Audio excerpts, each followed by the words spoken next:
is SportsCenter. I'm Christine Lisi. The playing field is clear in Orchard Park, New York, where 2 feet of snow fell over the weekend. The walkways are clear. A majority of the seats, though, still covered in snow. Fans did have to dig through that snow to get to their seats. Steelers and Bills kick off their AFC wildcard game bottom of the hour. Plenty of questions regarding the future of Cowboys coach Mike McCarthy after the debacle of a loss to the Packers yesterday. Owner Jerry Jones has not publicly said what may or may not happen. There are some pretty high-profile coaches available should Jones make a change. Unsportsmanlike co-host Chris Canty. I don't know if you're Jerry Jones how you don't make that decision to move on from McCarthy and entertain the possibility of hiring Bill Belichick. I understand McCarthy and what he's been able to do the last 3 years, but it ain't about regular season success for Jerry. It's about winning championships, and I'm not going to say Mike McCarthy can't do it, but I do think there's an opportunity to upgrade. Our Chris Canty, USC quarterback, potential top overall pick Caleb Williams will enter the NFL draft. Bears currently have that first pick. NBA led by Joel Embiid's 41 points and 10 rebounds. 76ers defeated the Rockets 124-115. Hey, it's your resident Super Bowl champ, Chris Canty, coming up Tuesday. I'll tell you how good the next Bears quarterback needs to be to justify passing on C.J. Stroud. It's Unsportsmanlike, 6 a.m. Eastern, right here on ESPN Radio, ESPN2, and ESPNU.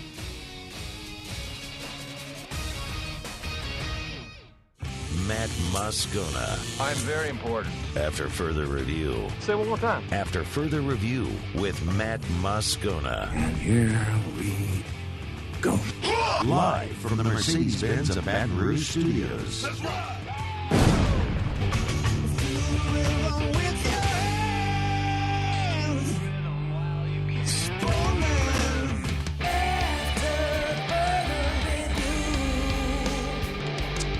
And off we go. Welcome aboard. Glad you're with us.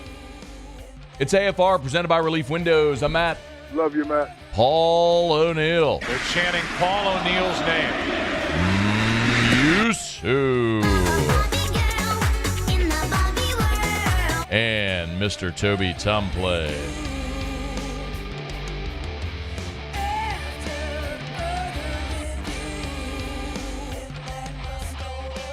All right, we're here. Glad you are as well. Get out there, make it a good one. Happy MLK Day to everyone. If you have the day off, I hope you're enjoying that day off and stop and celebrate. We're here and honestly thrilled to be. Great weekend and a lot to dive into. Today is the NFL draft declaration deadline. We'll get into that. Tigers land a transfer wide receiver. Kalen DeBoer introduced at Alabama. A&M could be looking for a new athletics director. We got NFL football in 30 minutes. Ton to do. Let us begin as we do every single day. It's time to pop the top on another edition of AFR with Bud Light. Drink easy. So there are sort of benchmarks throughout a season and an off season as you put together a roster for the following year, right? You've got your December signing period. You've got a transfer portal window. You've got your February signing period. You've got your spring portal window as well, and so on, as we know. Well, today is one of those sort of benchmark days where you can step back and assess what is left because you'll be able to look at your roster and know who will and won't be returning as of this point. So today, the 15th, is the deadline for players to declare for the NFL draft. So we have a comprehensive list now of the guys from the LSU football team in 2023 who still have remaining eligibility that have made their decision if they're going to stay or go. And what I really want to focus on, not so much are the guys that are leaving, but the guys that are staying. So the guys that are leaving, we know a lot of them, and they're high profile, and it's a no-brainer. Like Jaden Daniels is on everybody's mock draft. He is now basically a consensus top 10 pick in everybody's mock draft. I could see a scenario where he goes and absolutely crushes the pre-draft workouts and interviews and ends up as the number one overall pick. Well, maybe that's not likely. It is plausible. So Jaden Daniels, Malik Neighbors, Brian Thomas, guys we expected to go. Charles Turner is a guy who could have returned for his sixth season, ultimately decided to forego that year and go off to the NFL draft. Noah Cain declared last week, a guy who's battled injuries throughout his career, so he'll call it a career and go take his shot at the NFL. And then the two that were really disappointing that I think LSU really felt like they had a shot to keep.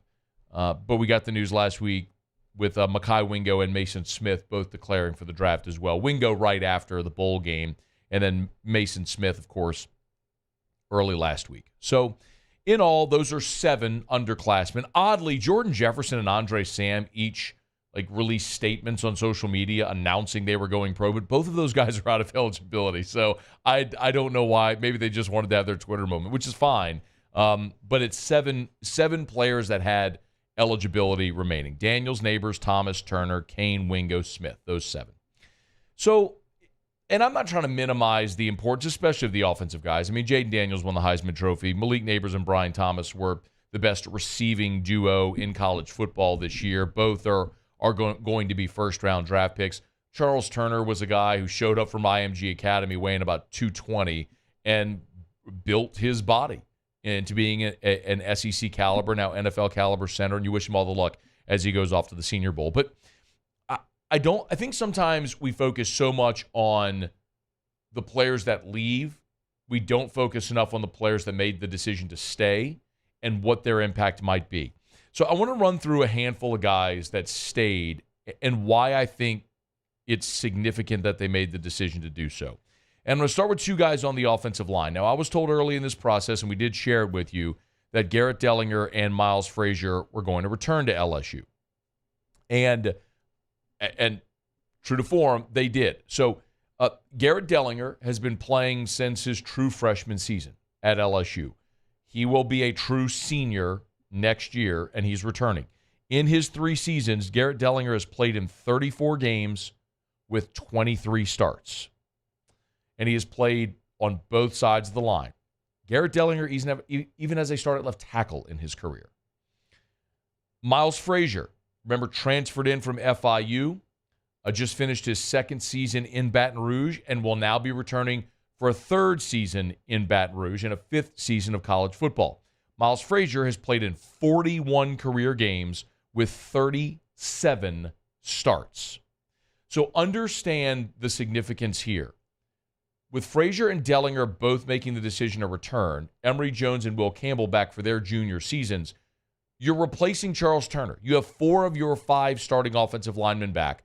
Yes, you have to replace your center, but you really feel good about the development there at that position. So I think considering you're going to have a new offensive coordinator, which it looks more and more like that Brian Kelly is going to essentially just stay with what they did in the bowl game and promote Joe Sloan and Cortez Hankton as a co-OC, as co-OCs with Sloan calling the plays.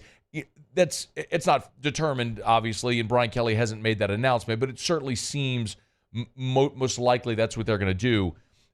You're going to have a new center. DJ Chester is most likely to take over for Charles Turner there. And obviously a new quarterback with Garrett Nussmeier.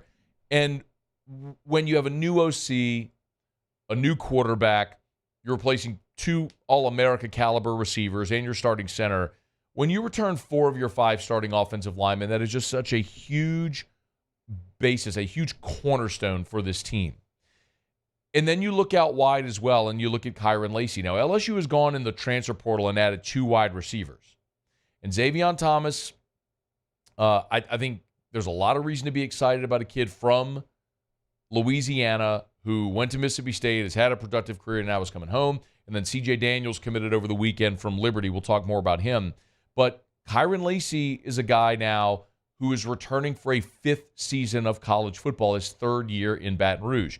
After going to ULL for a couple of seasons, now 3 years in Baton Rouge. Lacey certainly could have chosen to go pro.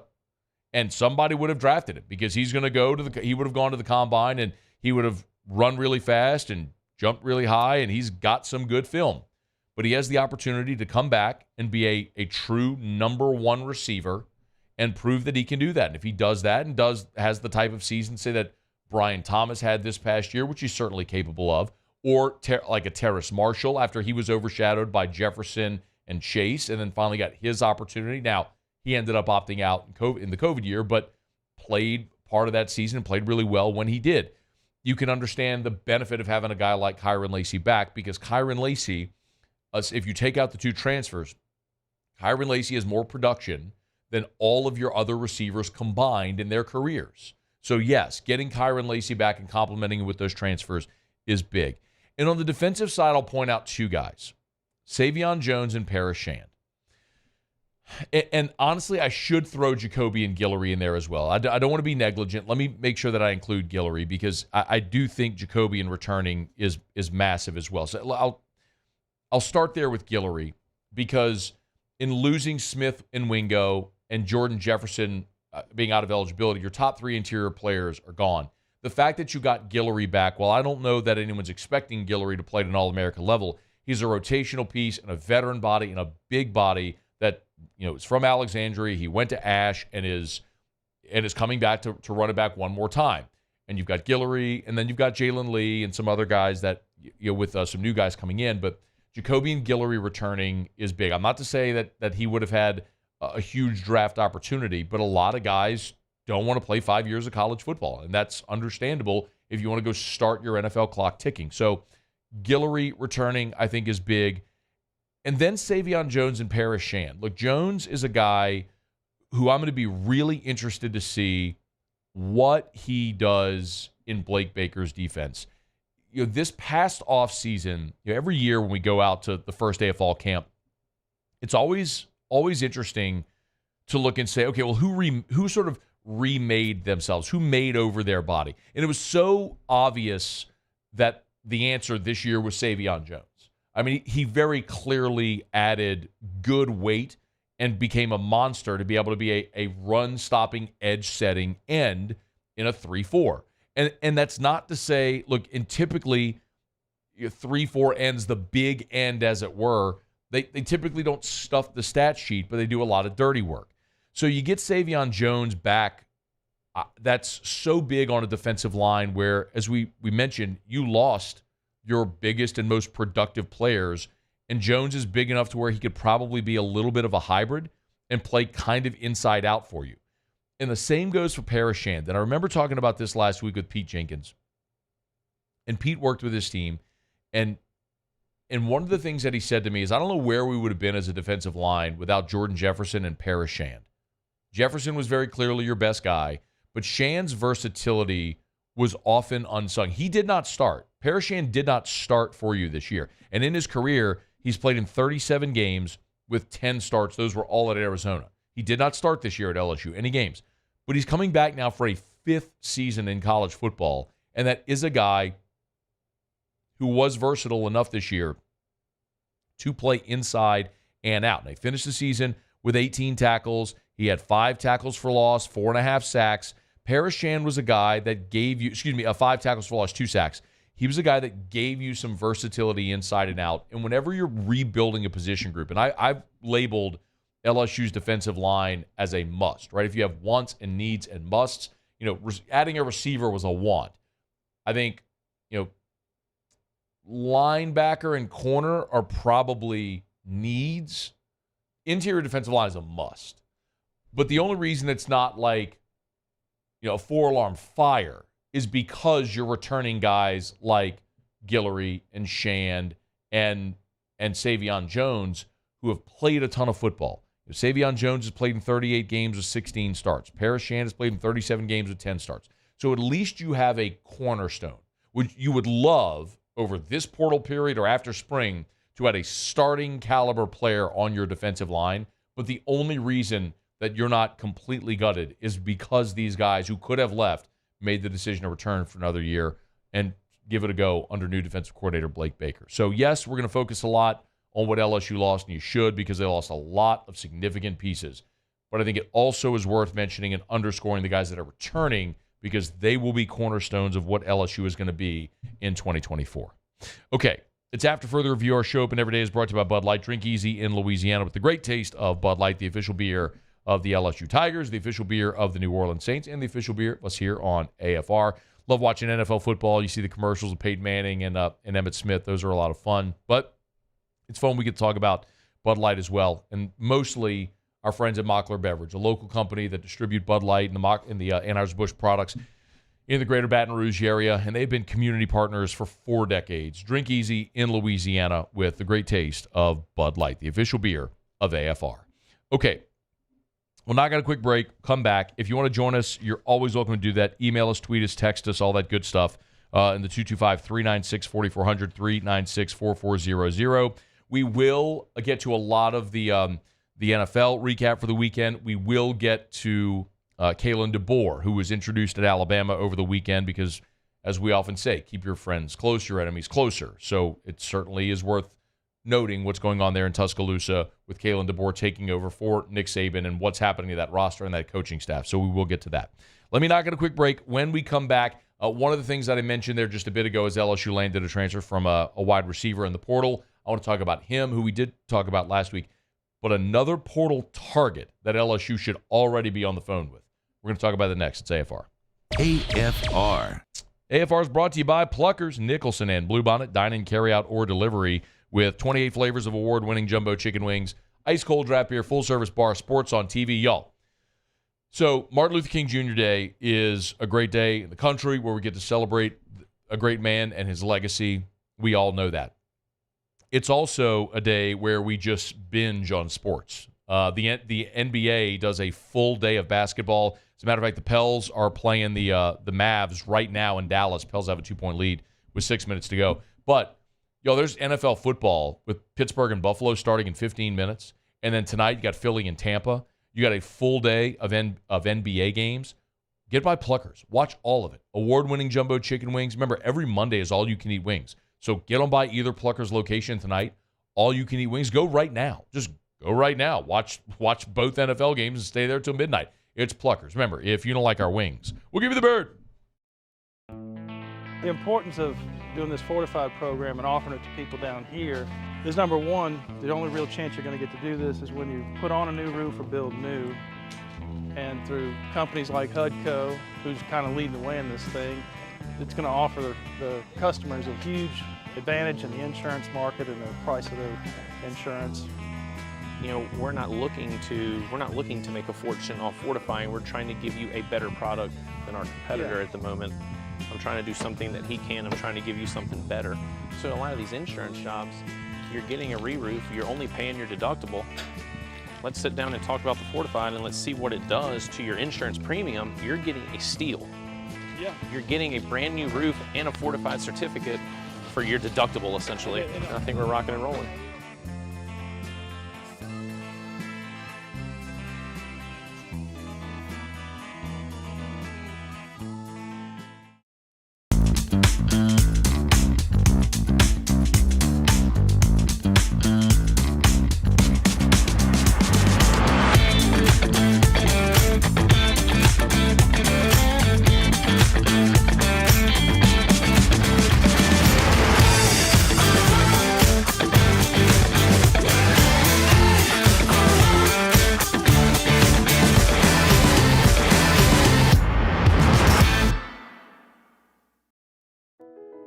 I've been doing business with Luba for 25 years. They're dependable, trustworthy. It's just the attention to detail with our clients. Our folks have years and years of experience. They're highly trained professionals, but many companies have that asset. What I'd like to think makes Luba a bit different is that we use those talents in a way that truly is dedicated to serving the needs of the folks who depend on us. Dylan Cruz here to tell you about Six Rings Baseball and Softball Camp. If you live on the North Shore and play ball, go to Six Rings Camps with former LSU assistant coach Dan Canaveri. His knowledge is second to none, and your child will improve and have fun doing it. Camps were held at Coquille Park and Six Rings Academy in Covington with 4 sessions over the summer. Full day and morning only sessions are available from ages 7 to 13. Go to sixringsbaseball.com or call 985-206-9096. Learn the game to love the game. There it is, the extra mile, on the border of expected and extraordinary for those willing to go further, like vans customized for work or play, with safety and tech to keep you connected, supported by a 5-star sales, service, and finance team, and backed by the 1-star you know. So go the extra mile. It's never crowded, because so few have what it takes to go there.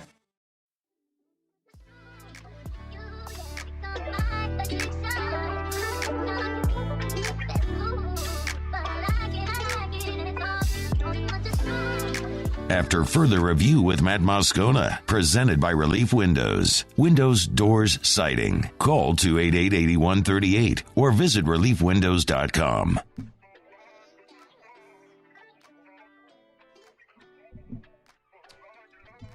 On Friday, we talked about LSU welcoming in wide receiver C.J. Daniels for a visit.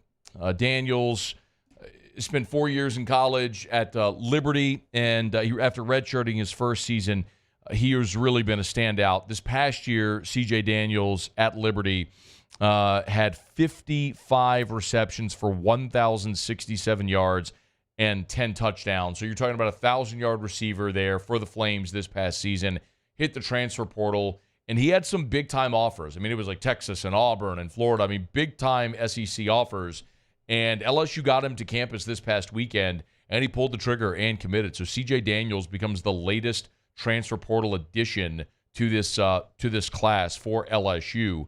And, man, you know, if we talked about it a little bit on last week on AFR, so I'd highly recommend you check out the At the Further Review LSU YouTube channel. You get my full thoughts on it. Really, I think I'll give you sort of a nutshell.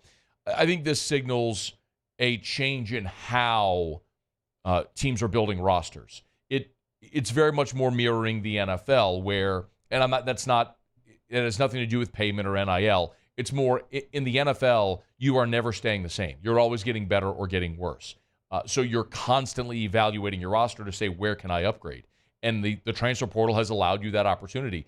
I think we would all be very excited to see young guys like Shelton Sampson or Jaylen Brown before he hit the portal. Kyle Parker, these highly regarded recruits. But then you have a guy that's 22 years old who's playing a fifth year of college football, who had 1,000 yards receiving this past year, and you can add him. Well, he immediately makes you better. So it's different in the way they approach roster building now. But I look at wide receiver, and I could have looked at this in three ways. As we've said, in the portal, you have wants, you have needs, and you have musts. I would classify receiver as a want. I don't think receiver was a must for this team. You return after you got Xavier Thomas. You return Kyron Lacy, who was your third leading receiver this past season. Xavier Thomas was Mississippi State's leading receiver in an offense that didn't throw the ball very much. He still went over 500 yards. And then you have so much talent after that. Chris Hilton, who's entering his fourth year. Aaron Anderson's a former five-star. The young guys that I just mentioned. So I don't look at C.J. Daniels and say, man, that was an absolute must. Like, you had to go get that guy. But he undeniably makes you better immediately. I am really curious. And if you're just playing the numbers game, like if Brian Kelly and his staff, Cortez Hankton, they're sort of mapping out how many numbers they want at receiver. Well, if you lose Jaylen Brown to the portal, you need to add one to take that spot. So you add C.J. Daniels. You lose a freshman who's a really electric young player. We just didn't get to see play much because he was buried on the depth chart at a place where he had two All-America caliber receivers. But Brown goes out, C.J. Daniels comes in. You've upgraded. You've upgraded that position with experience. So, a big 6'1", 200-pound receiver who's a strong physical pass catcher, can go over the middle, and was super productive this past year at Liberty and is now going to be playing his fifth season of college football. And he's got 2 years of eligibility if he wants to make use of them. But I will be very curious what this means for the other receivers. You've got Kyron Lacy returning. You've got Chris Hilton returning as a redshirt junior. Aaron Anderson as a redshirt sophomore. Landon Ibieta is still on the roster. As I mentioned, you brought in Thomas and now Daniels. But you look at Shelton Sampson, Kyle Parker, Kai Preon. You're Lacy, Hilton, Anderson, Ibieta, Sampson, Parker, Preon, Thomas, Daniels. That's 9 scholarship wide receivers. Is that enough? Is it too many? And that's before you even count your incoming freshmen. So it's probably safe to say that wide receiver is a spot where, you might see a purge there, where if Brian Kelly and this offense goes through spring football and you kind of start to look at how reps are divvied up, it might make it pretty easy to see who might actually hit the portal after spring football when that portal window opens up again. But this is a big get for LSU. I mean, C.J. Daniels, a 1,000-yard receiver, he is immediately your most productive returning receiver. I mean, you get Daniels and Xavier Thomas, two guys that led their teams this past year. So LSU replaces Neighbors and Thomas with two really productive receivers there. Okay, it's after further review. I want to come there's another player in the portal that I want to talk about, so we'll get to that in just a quick second. We're brought to you by the Williamson Eye Center, 924-2020, 924-2020, or williamsoneye.com. That's Williamson, EYE.com. If you want to see 2020, call 924-2020. Change your life. It's not often that I get to say that and mean it literally, but if you get to ditch contacts and glasses forever, if you get to wake up in the morning and just see, you don't have to squint when you're looking at road signs or at the ticker at the bottom of the screen. It's an incredible, liberating feeling. And anyone that has just genetically bad eyes, and that was me, it is absolutely life-changing to never have to consider contacts or glasses again. You can do it. Dr. Blake Williamson at the Williamson Eye Center can make it happen. Call 924-2020 for that free consultation, 924-2020, or williamsoneye.com. So LSU adds C.J. Ricks from the portal. And another player this weekend went into the portal that LSU has got to call if they haven't already. And that's former five-star cornerback Desmond Ricks. If you don't remember, just a very quick backstory, Desmond Ricks was at IMG Academy down in Florida. His final three were LSU, Georgia, were LSU, Florida, and Alabama. He picked Alabama. And then after just one season, Desmond Ricks announced over the weekend that he's entering the transfer portal. So immediately after Nick Saban announced his retirement, the portal window reopened for Alabama players for 30 days. And some high-profile players have jumped into the portal, notably Isaiah Bond, the receiver, is committed to Texas. And while Des Ricks redshirted this past year, played in just 2 games at Alabama, he's still a guy that number one, had you on his short list of finalists just 1 year ago when he signed with Alabama. So he knows your staff. He's familiar with it. Now, LSU will have a new defensive coordinator and new secondary coach as well.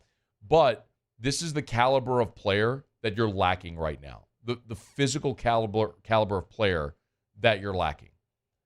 And if we're looking at wants, needs, and musts in the transfer portal, if receiver was a want and I'd put interior defensive line as a must, I'm putting cornerback as a need. Because while you got a lot of guys playing time this past year and some valuable experience, nobody is going to look at LSU's talent and the way that those guys played a year ago and think you're comfortable or confident with what you have. You went and added Jair Brown out of the portal. He's a starting caliber corner, adding Brown from Ohio State. But the other two guys, but literally everybody else has question marks. J.K. Johnson is coming off an injury that cost him his entire season. How good, how able-bodied is J.K. Johnson going to be? Zy Alexander tore his ACL in that Army game at the end of October.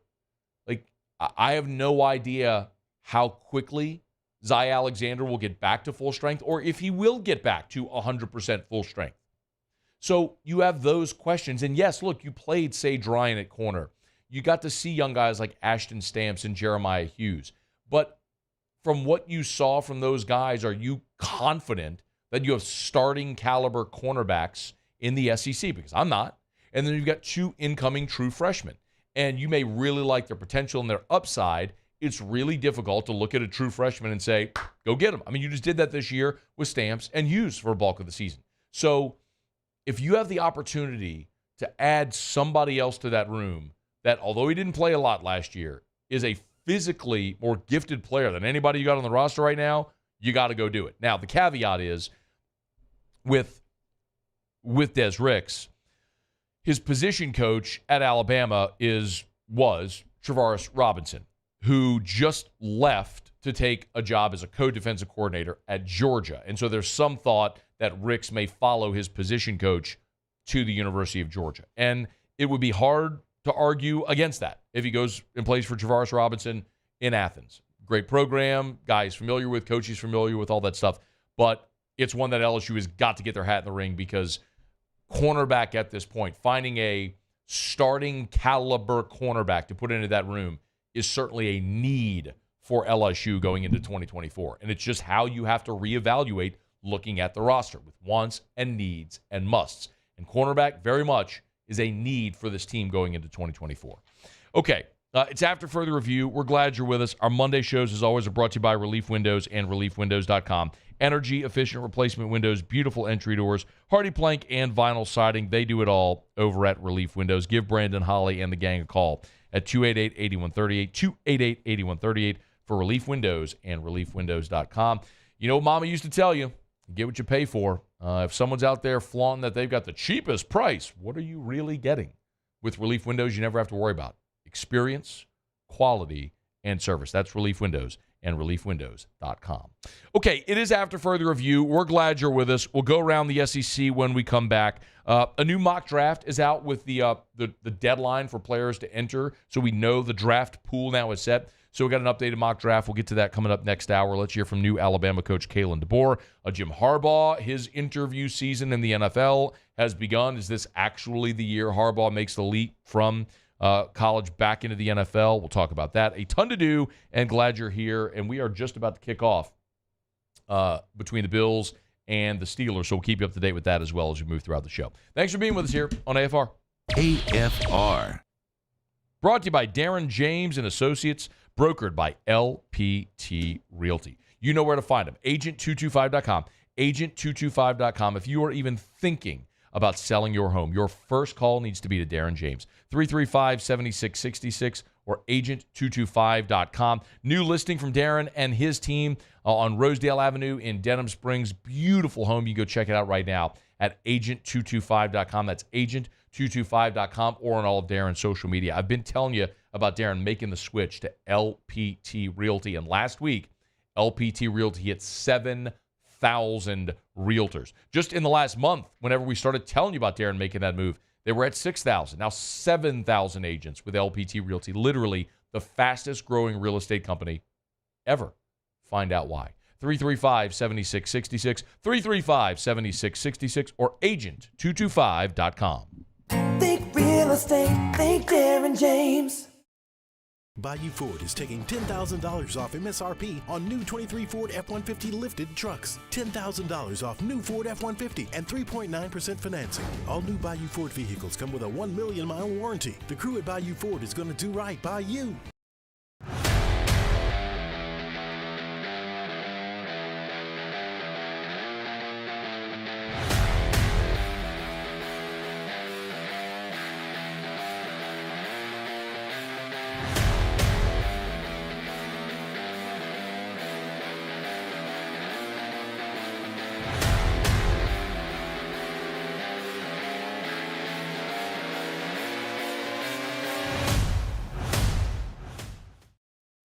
BRAC teamed up to reimagine your parks, and you imagined big. With your help, we went to work, creating 12 beautiful community parks across the parish. A family-sized water park, miles and miles of trails, and parks just for your dogs. There are more places to splash, to explore, to run wild, and even soar. You imagined, we delivered. Gold. BRAC, your #1 park system in the nation. Hey, look what I found! The motivation I needed to live healthier. My new favorite sport. I found my groove. I found I'm part fish. My second win when I needed it most. I found more than a gym. The affordable childcare this mom needed. Time for myself. We found our why. Have you found yours? Hey, it's Matt Moscona. For years, you've heard me tell you about Insurance Network of Louisiana, helping you find better coverage for less money. But it's not just for your home and auto. They also offer commercial property. So, retail stores, professional offices like doctors, dentists, attorneys, clothing boutiques. Insurance Network of Louisiana can find you better coverage for less money. They service the entire state of Louisiana, and they're local. So call today at 293-0450 or lainsurance.net. Electricity is all around us, and our families depend on it. Every day is sparked by the power of a cold drink or a warm meal, a movie night, and a comforting light at the end of a dark hallway. From sunrise to sunset, playtime to bedtime, our team is ready to take care of your electrical needs. Even in the case of an after-hours emergency, the light in your life shines brighter with Mr. Electric. At Relief Windows, we're more than windows. We're windows, doors, hardy plank, and vinyl siding. But our number one product is always customer satisfaction.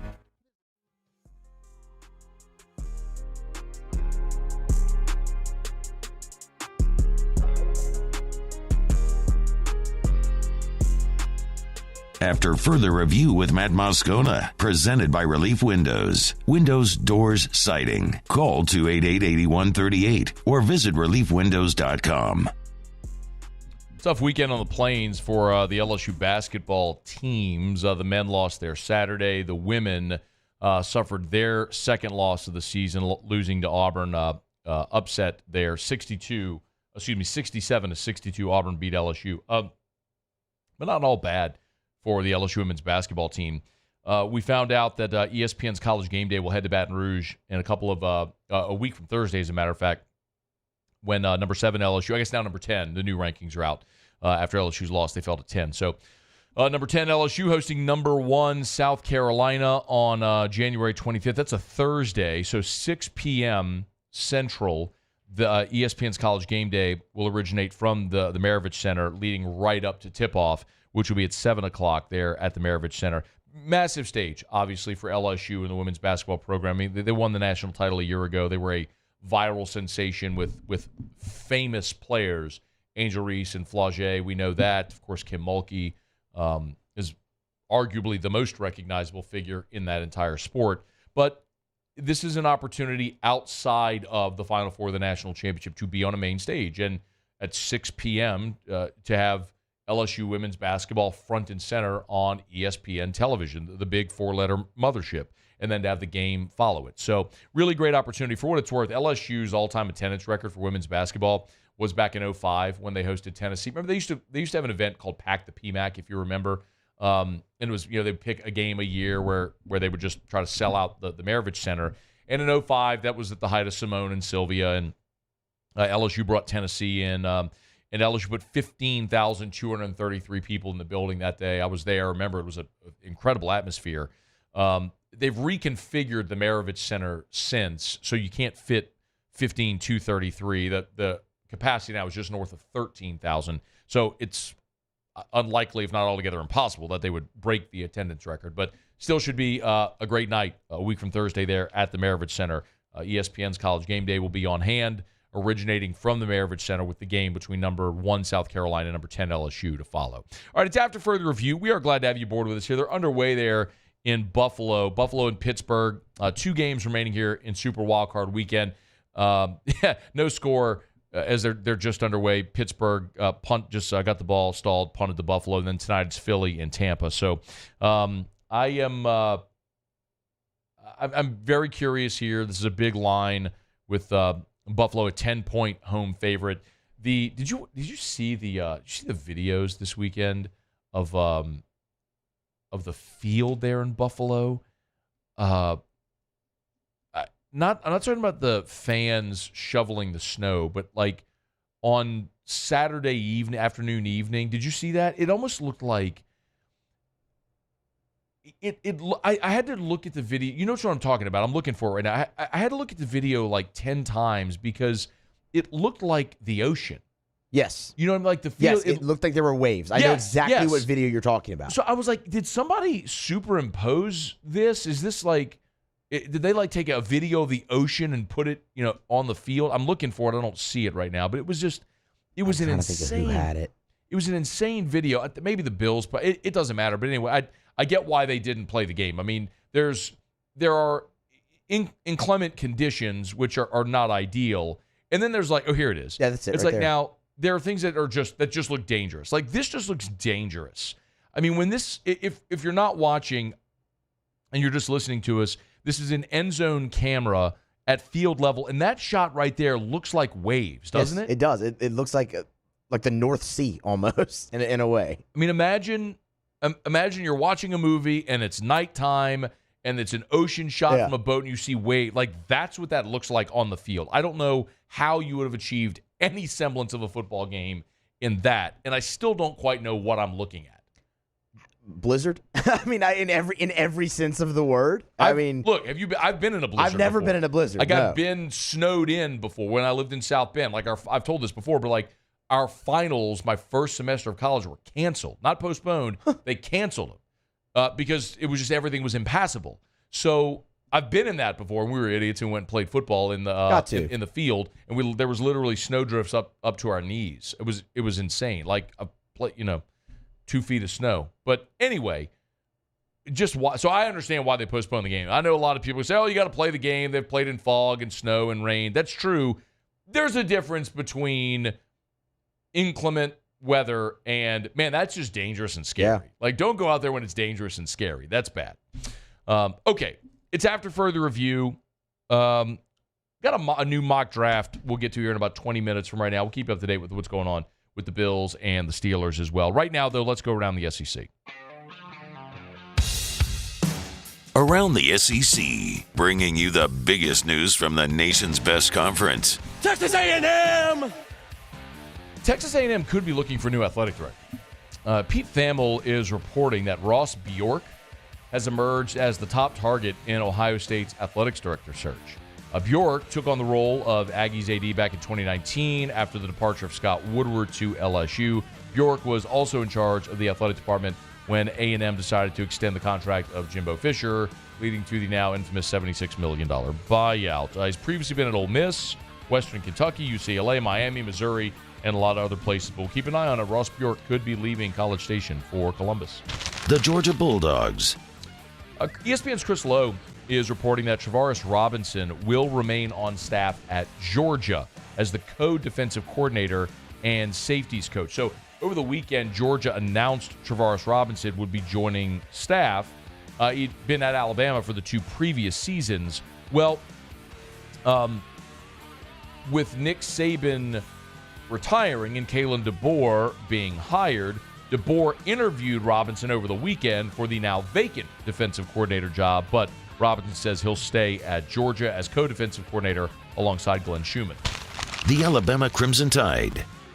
Freshman cornerback Des Ricks says he plans to enter the transfer portal. 5-star recruit from the class of 2023, played just a couple of games this year for the Crimson Tide. He has 4 years of eligibility remaining. Ricks' move comes the day after Isaiah Bond entered the portal. Bond has committed to Texas.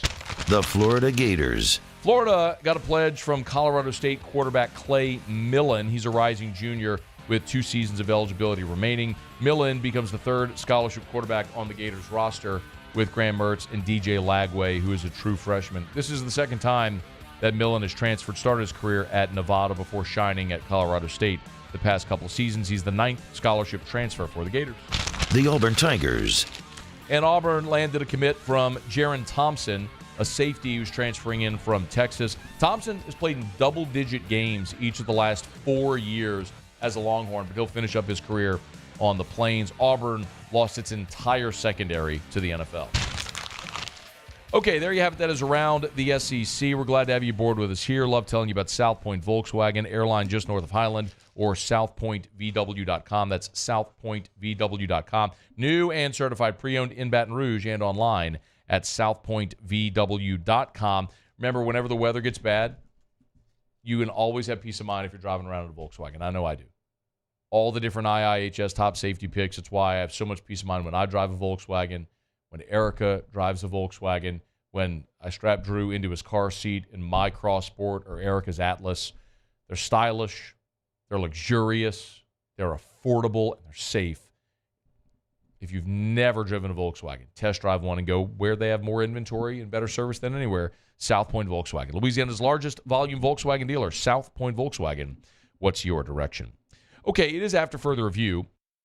Let me knock out our final break here of hour number 1. When we come back, we'll recap Super Wildcard Weekend up until this point with some takeaways. And the Bills are on the march here against the Steelers on the opening possession of the ball game there in the red zone. Buffalo knocking on the door early. So a lot to get to, and glad you're with us. We'll talk some NFL when we return here on AFR.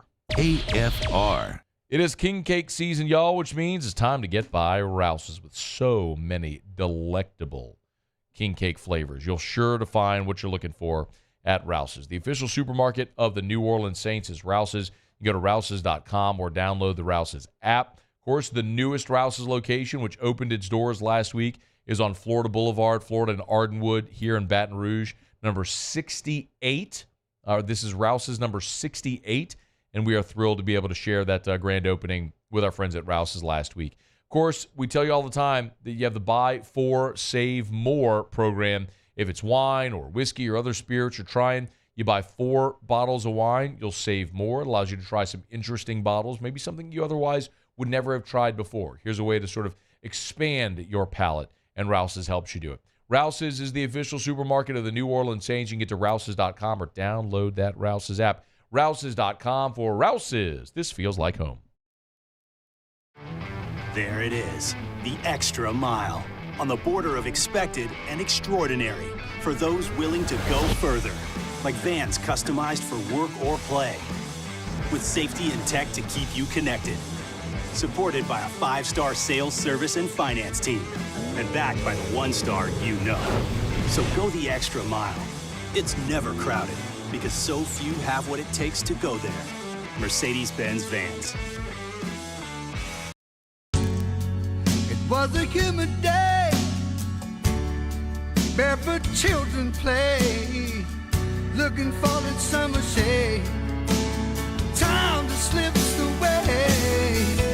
Oh, Louisiana, some kind of hold on me. Like cypress stumps, your roots are planted deep inside of me. Yo, Jake here from my friends over at Community Steel Company located in Gonzales, Louisiana. The local place you can turn to for all of your metal building needs. Notice I said local, not Houston, not Dallas, not Atlanta, but right here in Gonzales. Visit them at their brand new state-of-the-art website at communitysteelco.com or pick up the phone and give them a call today to answer all of your questions on your metal buildings, roofing and sheet metal, and any other steel needs you or your business need at 225-647-2020.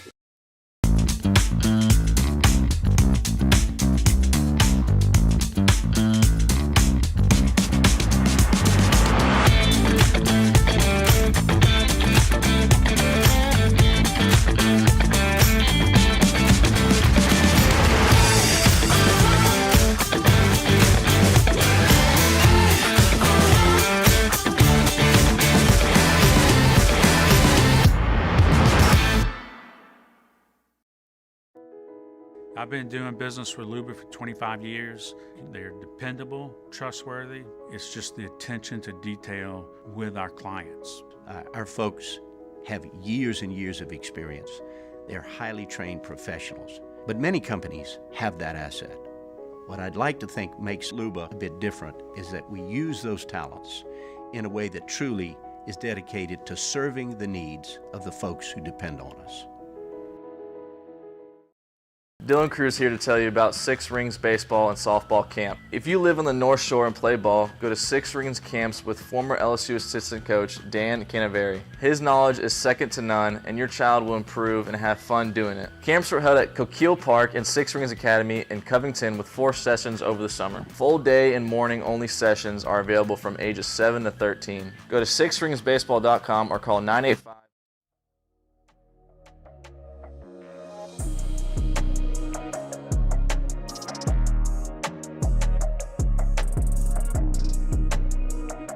After further review with Matt Moscona, presented by Relief Windows. Windows, doors, siding. Call 288-8138 or visit reliefwindows.com. If I was at Ralph Wilson Stadium in Buffalo, whatever they call it now, and I was in the press box, I would sure hope they would have energy-efficient replacement windows from Relief Windows in the press box. You know what can kick rocks? An open-air press box can kick rocks. Yeah. Sometimes people sit in an open-air press box, talking about media, and they're like, oh, you want to feel the game. You want to hear the sound. Nope. You know what I don't want to feel? Rain and cold. And when it's a bajillion degrees outside, I want to be in the AC. I'm super bougie. You know, you do it once, Muse. It's like you can't go back to standard def TV. You've watched high def all these years. If you never saw high def, you wouldn't know what you're missing. So it's not that big of a deal. But when you watch HD all the time now, you're completely spoiled. That's how I am with games. So what about a dome? Because, I mean, like, it's open air in the Superdome. That's fine. Mercedes-Benz, they just took the glass out there. So. That's fine. Okay, yeah. It's just when you're outside, you don't want it. I'm talking about I want climate control. I got you. All right. That's what I want. You know what I'll never do again in my life? What's Go that? to the box and sit in left field and just bake in those bleachers ever again in my life. Ever. Yeah, it can get pretty toasty out there in June. I'll never do it again, ever. I mean, literally never. Don't ask me. I'm not going. All right. Pels, we're down big early to Dallas. But 5.5 to play, Pels with the ball, and they lead by, I am so bad at math, that would be, they lead by 5, 111 to 106, and it's Trey Murphy going to the line. So we'll keep you posted if the Pels can close this one out. And for those of us who are Pels -5 bettors, we are really pulling for the Pels to finish strong. All right, every year during the football season, every week during the football season, I should say, we give you picks, and then we go over our picks the subsequent week. A Super Wildcard weekend isn't over yet, but with the hay, Muse, hit me with some NFL music, and let's see what we said was going to happen this past weekend. I'm curious. Or you have a little liner? Yeah, let's see. You have a liner there? We watched. Now, let's review. Okay, what are we going to do, Muse? We're going to go in order? Yeah, let's go in order. All right, what was the first one? That'd be Browns-Texans. All right, let's see who picked what. I'm going to go with the Browns. Oh, Muse went Browns. The Browns. I think they're the more complete team. Paulie went Browns. I'm going to take Houston at home. I think C.J. Stroud gets it done. Their defense is good enough. Yes. Oh, wait. So, just to be clear, you and Dopey over here on Friday all picked the Browns. We did all pick the Browns. And the guy who lost his voice yelling about Nick Saban picked the Texans. Yes. Okay, yes. Give me a ding. Oh, yeah. I want a ding. All right, Paulie, score 1 for Scone. All right, what was the next one? Well, that'd have been Dolphins-Chiefs. Oh, I know this went. Hey, give me the Chiefs, man. It's going to be 0 degrees. Miami. What is Miami going to do? I mean, and not only that, they don't beat teams with winning record. Paulie. I'm actually going to go with Miami. Idiot. I like their running game. I'm definitely picking the Chiefs. 100%. Chiefs in the snow. And Okay. like Muse said. Paulie, you stink at this. Yes. What's wrong with you? Not so hot for your boy. No, not so hot at all. I don't think any of us did so hot on the next one. Hit it, Muse. Wait. That would have been Packers-Cowboys. Right? Oh, Muse. Dallas. Give me Dallas at home. Yeah. Dallas. Dallas at home. We're all going Dallas.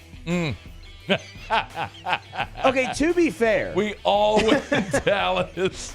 And as a touchdown home favorite, Dallas got absolutely smoked by Jordan Love and the Green Bay Packers.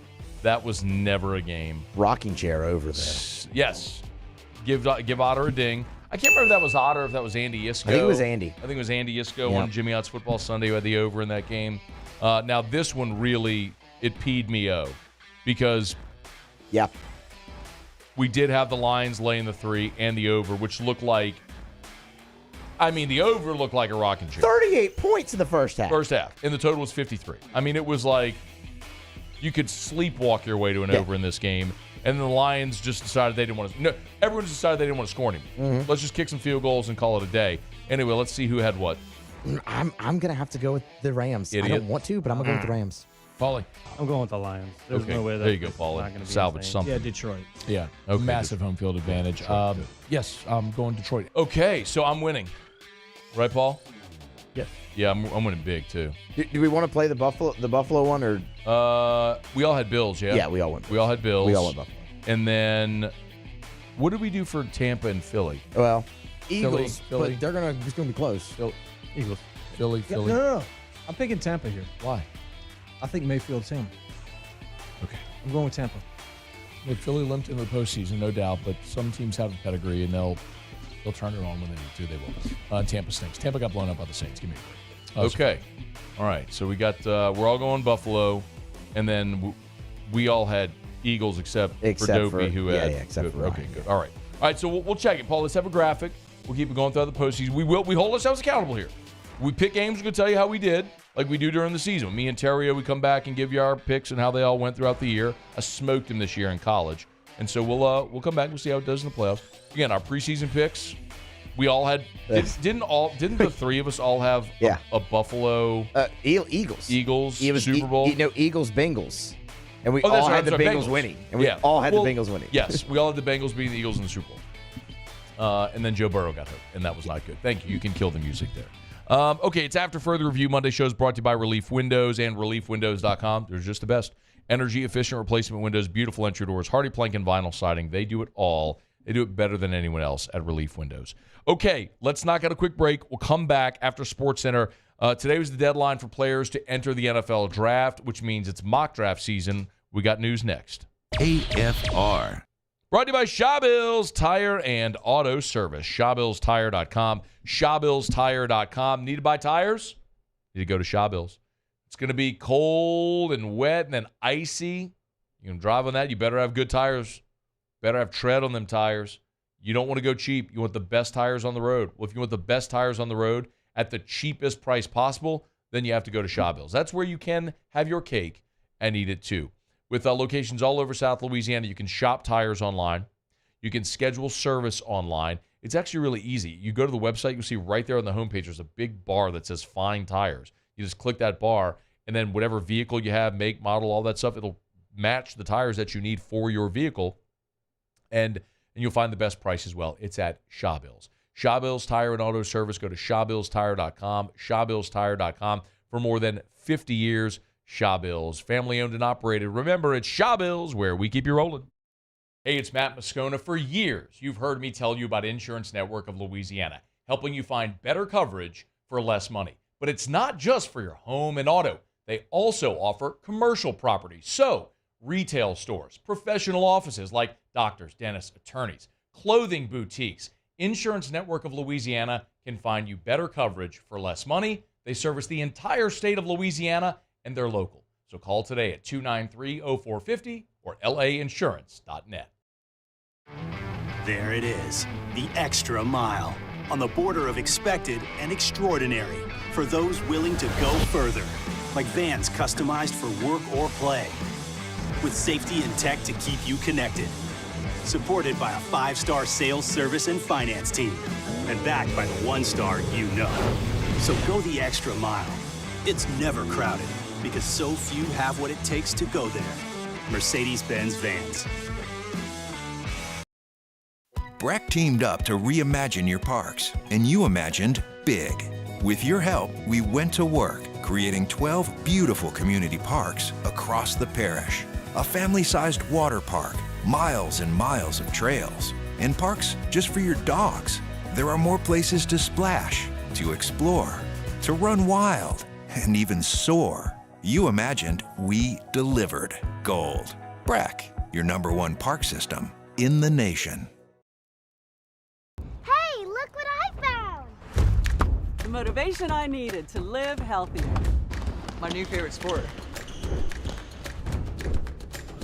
I found my groove. I found I'm part fish. My second win when I needed it most. I found more than a gym. The affordable childcare this mom needed. Time for myself. We found our why. Have you found yours? Hey, it's Matt Moscona. For years, you've heard me tell you about Insurance Network of Louisiana, helping you find better coverage for less money. But it's not just for your home and auto. They also offer commercial property. So, retail stores, professional offices like doctors, dentists, attorneys, clothing boutiques. Insurance Network of Louisiana can find you better coverage for less money. They service the entire state of Louisiana, and they're local. So call today at 293-0450 or lainsurance.net. Electricity is all around us, and our families depend on it. Every day is sparked by the power of a cold drink or a warm meal, a movie night, and a comforting light at the end of a dark hallway. From sunrise to sunset, playtime to bedtime, our team is ready to take care of your electrical needs. Even in the case of an after-hours emergency, the light in your life shines brighter with Mr. Electric.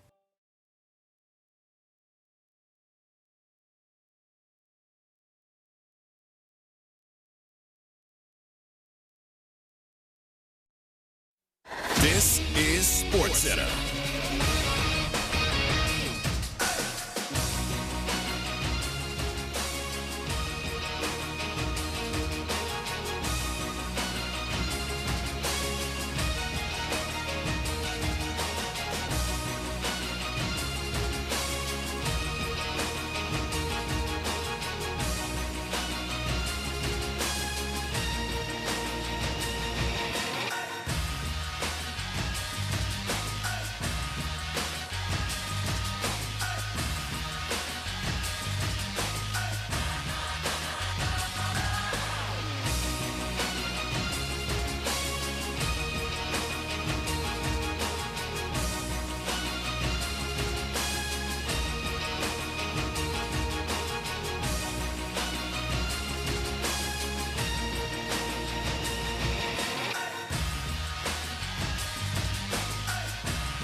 Hey, it's your resident Super Bowl champ, Chris Candy, coming up Tuesday. I'll tell you how good the next Bears quarterback needs to be to justify passing on C.J. Stroud. It's Unsportsmanlike, 6 a.m. Eastern, right here on ESPN Radio, ESPN2, and ESPNU.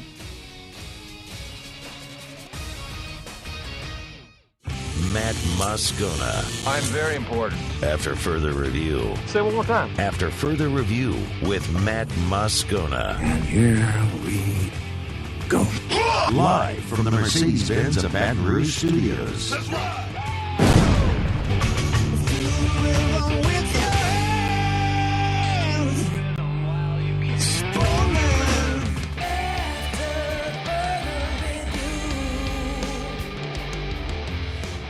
Hour 2, off we go. Welcome aboard. Glad you're with us. It's AFR, presented by Relief Windows. I'm Matt.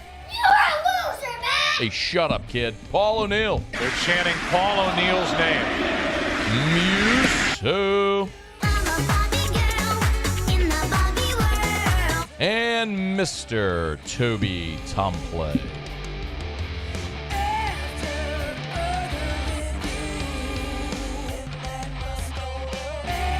All right, we're here. Glad you are as well. Get out there and make it a good one. We'll head to Charlotte in about 30 minutes from right now. Check in on the Panthers as they're trying to find a new coach, and obviously they're in a little bit of flux right now, as are the Atlanta Falcons. Meanwhile, the Saints look like they're going to stand pat, and the Tampa Bay Buccaneers are going to play in a playoff game tonight at home against Philadelphia Eagles. One name that I know a lot of people are keeping an eye on is Jim Harbaugh. The Los Angeles Chargers just a moment ago tweeted that they have completed their interview with Jim Harbaugh to be their next head coach. A decision there from Harbaugh or the Chargers not expected to be imminent, only announcing that they did conduct and complete an interview. So Jim Harbaugh is going to be one of the hotter names in the coaching carousel for the NFL this year. And, we see this sort of this two-step with Jim Harbaugh in the NFL every year. A couple of years ago, he interviewed for the Vikings job. Last year, he interviewed in Carolina. So he seemingly interviews every year for some NFL job. It's just a matter of would he actually take one of these NFL jobs if offered. So we'll keep an eye. Also, keeping our eye on the Pels here as they're down the stretch with Dallas. And it's unfortunate, man. The Pels were up 6 just a breath ago and found themselves down 5, and now they're down 6, 121-115 with 1:27 to go. So tough for the Pels, who were down big early, rally, took a lead, appeared to be in control there with about 5 minutes to play, and it is unraveled in the Pels late. So we'll let you know when that one goes final, see if the Pels have any magic. With the Pels are down 6 with 1:27 to go, and they do have the ball. So we'll see if the Pels have any magic. We'll let you know. All right, it is after further review. We're glad to have you aboard with us here. Today is the deadline for underclassmen to declare for the NFL draft. So players that we will know the full pool of draftable players after today. The most notable player in the draft is Caleb Williams, who officially declared for the draft today. There had been all this conversation about, might he go back to school? Does he want ownership in the team that drafts him? All that stuff. This always felt like an inevitable end, was that Caleb Williams was going to declare for the draft. And he'll very likely be the first pick. The question is, to whom? So now with the draft pool set and the draft order, except for the teams remaining in the postseason, of course, set. The question is, what are the Bears going to do at 1? The Bears have the Panthers pick by virtue of last year's trade where Carolina went up to number 1 and drafted Bryce Young. Well, the Bears have the number 1 pick this year. It's Carolina's pick. And Ryan Wilson from CBS Sports is proposing an interesting scenario whereby the Bears decide to keep Justin Fields and trade out of the number 1 pick. They are projecting the Washington Commanders to trade up from number 2 to number 1 to take Caleb Williams. Again, this is Ryan Wilson over at CBS Sports. So he's got Caleb Williams going number 1 to Washington, and then 1 pick later with that selection, the Bears taking Marvin Harrison Jr. out of Ohio State, and New England at number 3 going quarterback with Drake May. So the real question then becomes, where do we see Jaden Daniels come off the board? And it's not a long wait. Quite honestly, it wouldn't be a bad situation either. CBS Sports there, Ryan Wilson projecting Jaden Daniels to go number 6 overall to the New York Giants, noting no player did more for their draft stock in the fall than Jaden Daniels, who went from a possible day 3 pick to first-round prospect. He reminds me of Lamar Jackson. The Giants aren't tied to Daniel Jones beyond the 2024 season. That's really, I think, the most notable part, is that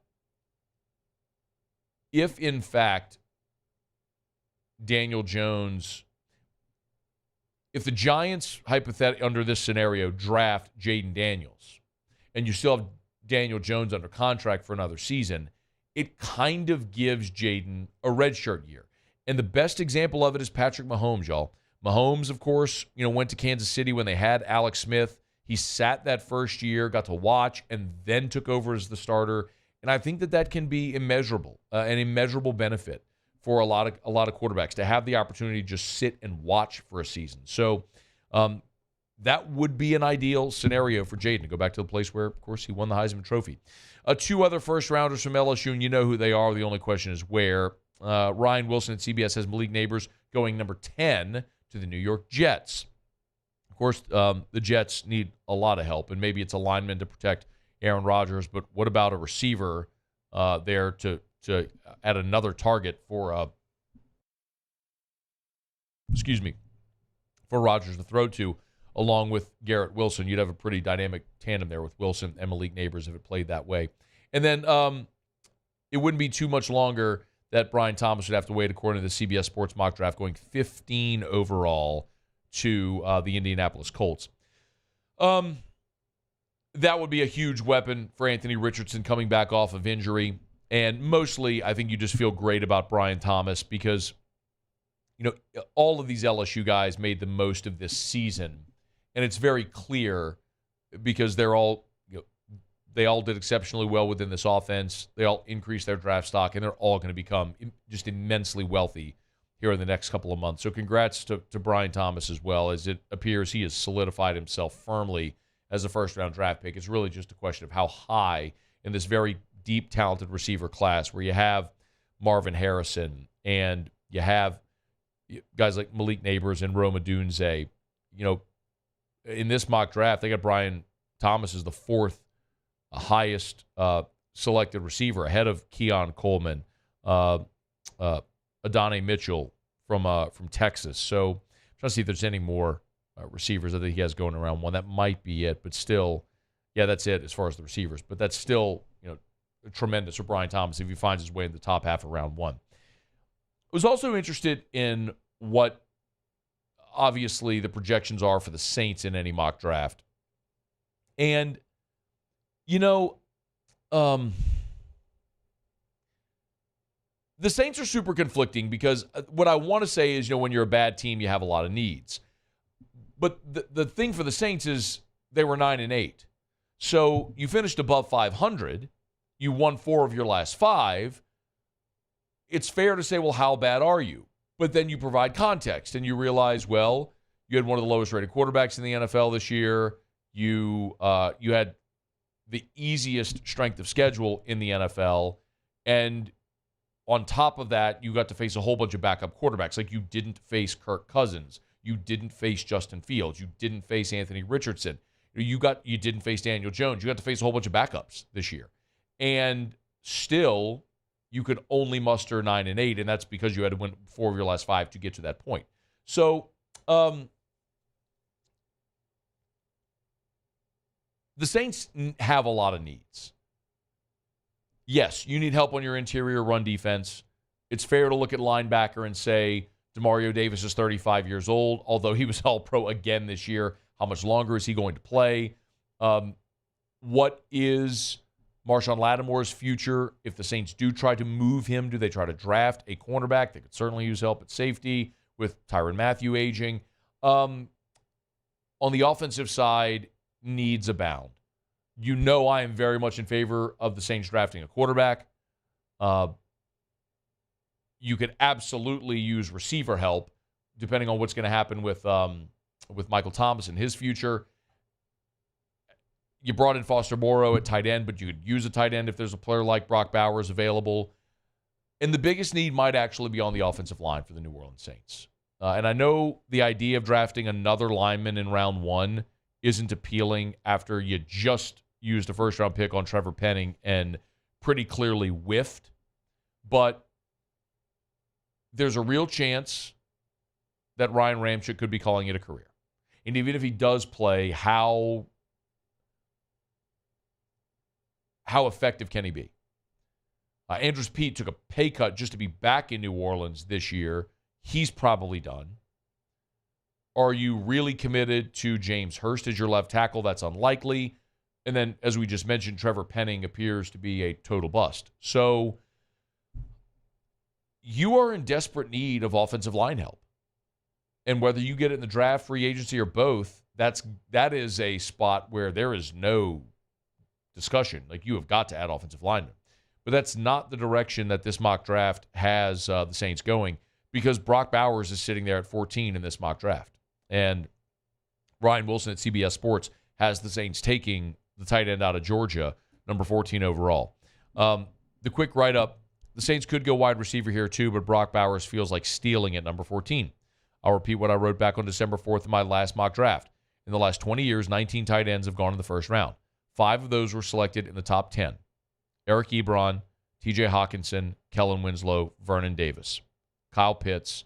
The other 14 were drafted between 19 and 32. I mention this because I think Brock Bowers is special. In fact, he's the number 5 player on my big board, and maybe he's different. He'll be the tight end worth taking in the top 10. For now, though, I have him going in the middle of the round to New Orleans. So if Bowers is there at 14, it's hard to argue against making that selection, except for the fact that the Saints will have so many desperate needs on the offensive line and what direction they may go. But if there's great value at 14 and Bowers is there, it would be hard to argue against getting the best player available, even if it's tight end to that spot. So we inch closer to the draft. Senior Bowl, Combine, Pro Days, all ahead. And we'll get to this spring's draft and find out what the future is for those LSU guys and, of course, for the New Orleans Saints. All right, it's gone final there in Dallas. Dallas does hang on. Brandon Ingram had a 3-ball to tie with less than 10 seconds to go. He missed. Dallas rebounded, added a couple of free throws. So the Mavs beat the Pels by 5. Disappointing. Slow start for New Orleans. They would rally and look like they had it in the bag. They were up by 6 with under 5 to go. I shouldn't say in the bag, but they had a great opportunity to win the game and just really scuffled there in those final 3 minutes. So Dallas beats New Orleans 125-120 here in a matinee there in Dallas. Okay, it's after further review. We are going to head to Charlotte in about 17 minutes from right now. Get the latest on the Panthers, their coaching search, all that stuff. We'll do the same going to Atlanta later this week as well, try to get the latest what's happening there. But when we come back, I do want to talk a little bit about Kalen DeBoer. He was introduced this weekend as the new head coach of Alabama. We'll let you hear from the new head coach of the Tide and talk about a lot of the tumult that has happened on that roster and that recruiting class since Nick Saban's retirement. Stay with us here. It's AFR. AFR. Brought to you by the Watermark Hotel and the Renaissance Hotel, 2 amazing hotel properties in Baton Rouge, the Watermark downtown, the Renaissance Southtown. You know, I tell you all the time about the Watermark and how they have, you know, maintained so much of the integrity of that building. Baton Rouge's original high-rise building, so much of the history of that building. And it's true when you walk in the lobby or any of the guest rooms as well. It's really an incredible sight to behold. It's an experience all to itself. The Watermark Hotel, you have the Gregory right there in the lobby. It's beautiful illumination. You can see the artwork right there in the ceilings, the original artwork in the building. The lobby bar has so much natural light. It's a great place to grab a a glass of wine or a cocktail after work or before dinner. It's the Watermark Hotel, downtown Baton Rouge. Great place to stay if you're having a little staycation or a night out on the town in downtown, or family coming in for the holidays or any time of year. It's the Watermark Hotel in downtown Baton Rouge. Learn more today at the Watermark Hotel.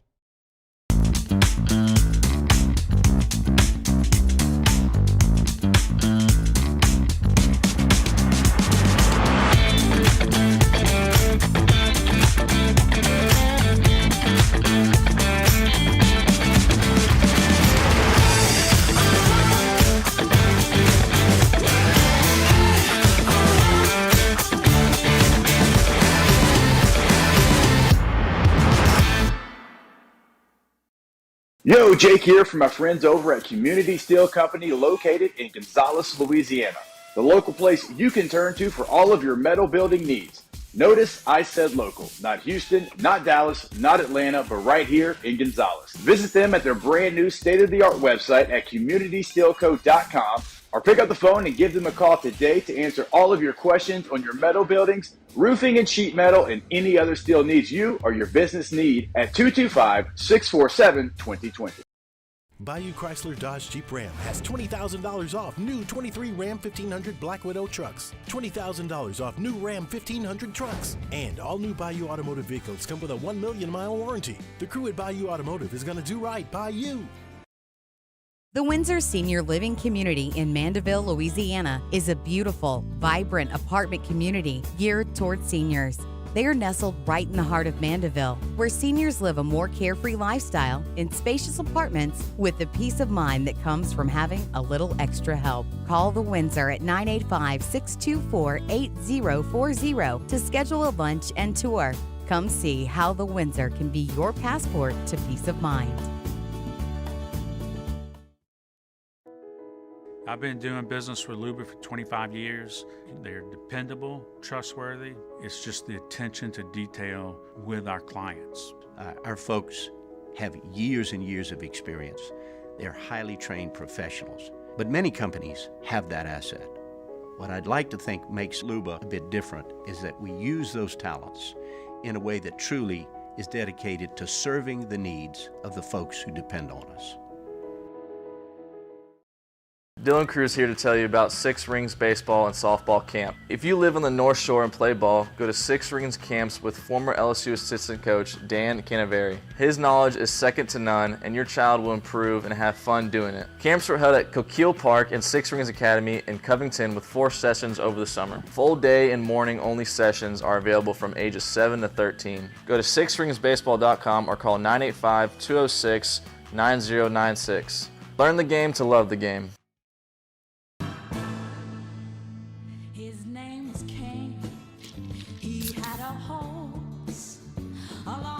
Countryside.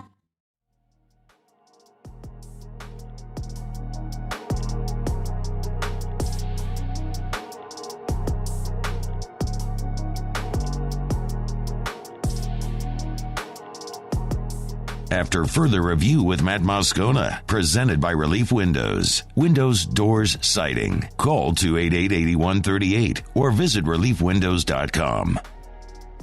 Well, of course, it was the end of an era in Tuscaloosa and for all of college football last week when Nick Saban announced his retirement. We celebrated here. Really enjoyed doing that. My voice didn't love it so much for the rest of the week, but it was totally worth it. Totes worth it. And now Alabama kind of has to pick up the pieces, and Kalen DeBoer is trying to salvage what he can of his roster and the recruiting class and the immediacy while also building for the future. Listen, I think Kalen DeBoer is a fantastic football coach and will win at Alabama. It's just not going to be the same as it was with Nick Saban. It can't possibly be the same as it was with Nick Saban. But what you're already starting to see, Isaiah Bond has entered the portal and committed to Texas. He said it was completely a business decision. You look at, what is it going to look like with Kalen DeBoer? Don't know.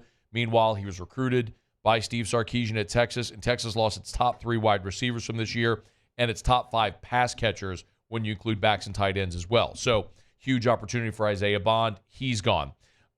Alabama's top tight end, Amari Niblack, he hit the portal as well. We talked earlier today as well about Desmond Ricks, the former five-star cornerback who entered the transfer portal. And there's likely going to be more. And there's already been recruits from the 2024 and 2025 classes.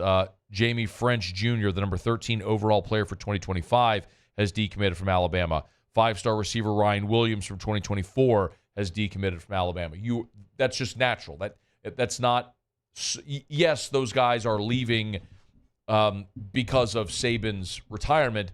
It's not necessarily a commentary on Kalen DeBoer. That happens at every program, everywhere, when there's a coaching change without fail. You're going to have attrition. The question is, how much can the new coach sort of minimize that attrition to keep the roster together, to give themselves an opportunity to win in the immediacy? The flip side of it is, are there players from Washington who maybe follow Kalen DeBoer to Tuscaloosa? That's something worth keeping an eye on. But with all of that, DeBoer was interviewed or had his press conference, his introductory press conference on Saturday there in Tuscaloosa. And he was asked, why he would leave Washington to go to Alabama. Here's what he said. Why would you go to Alabama? Why? Well, I think there's a lot of really obvious answers, right? And I've touched on that. When it comes to tradition and the history of the program, it's second to none. And when I look at places that I want to be, it's about winning championships. And that's an expectation that I cannot wait and accept as a privilege to try to uphold, winning SEC championships, winning national championships. That's an expectation and a love and an interest that I've always had and a passion that I'll have, and looking forward to carry on with our players, our staff, and all of you here.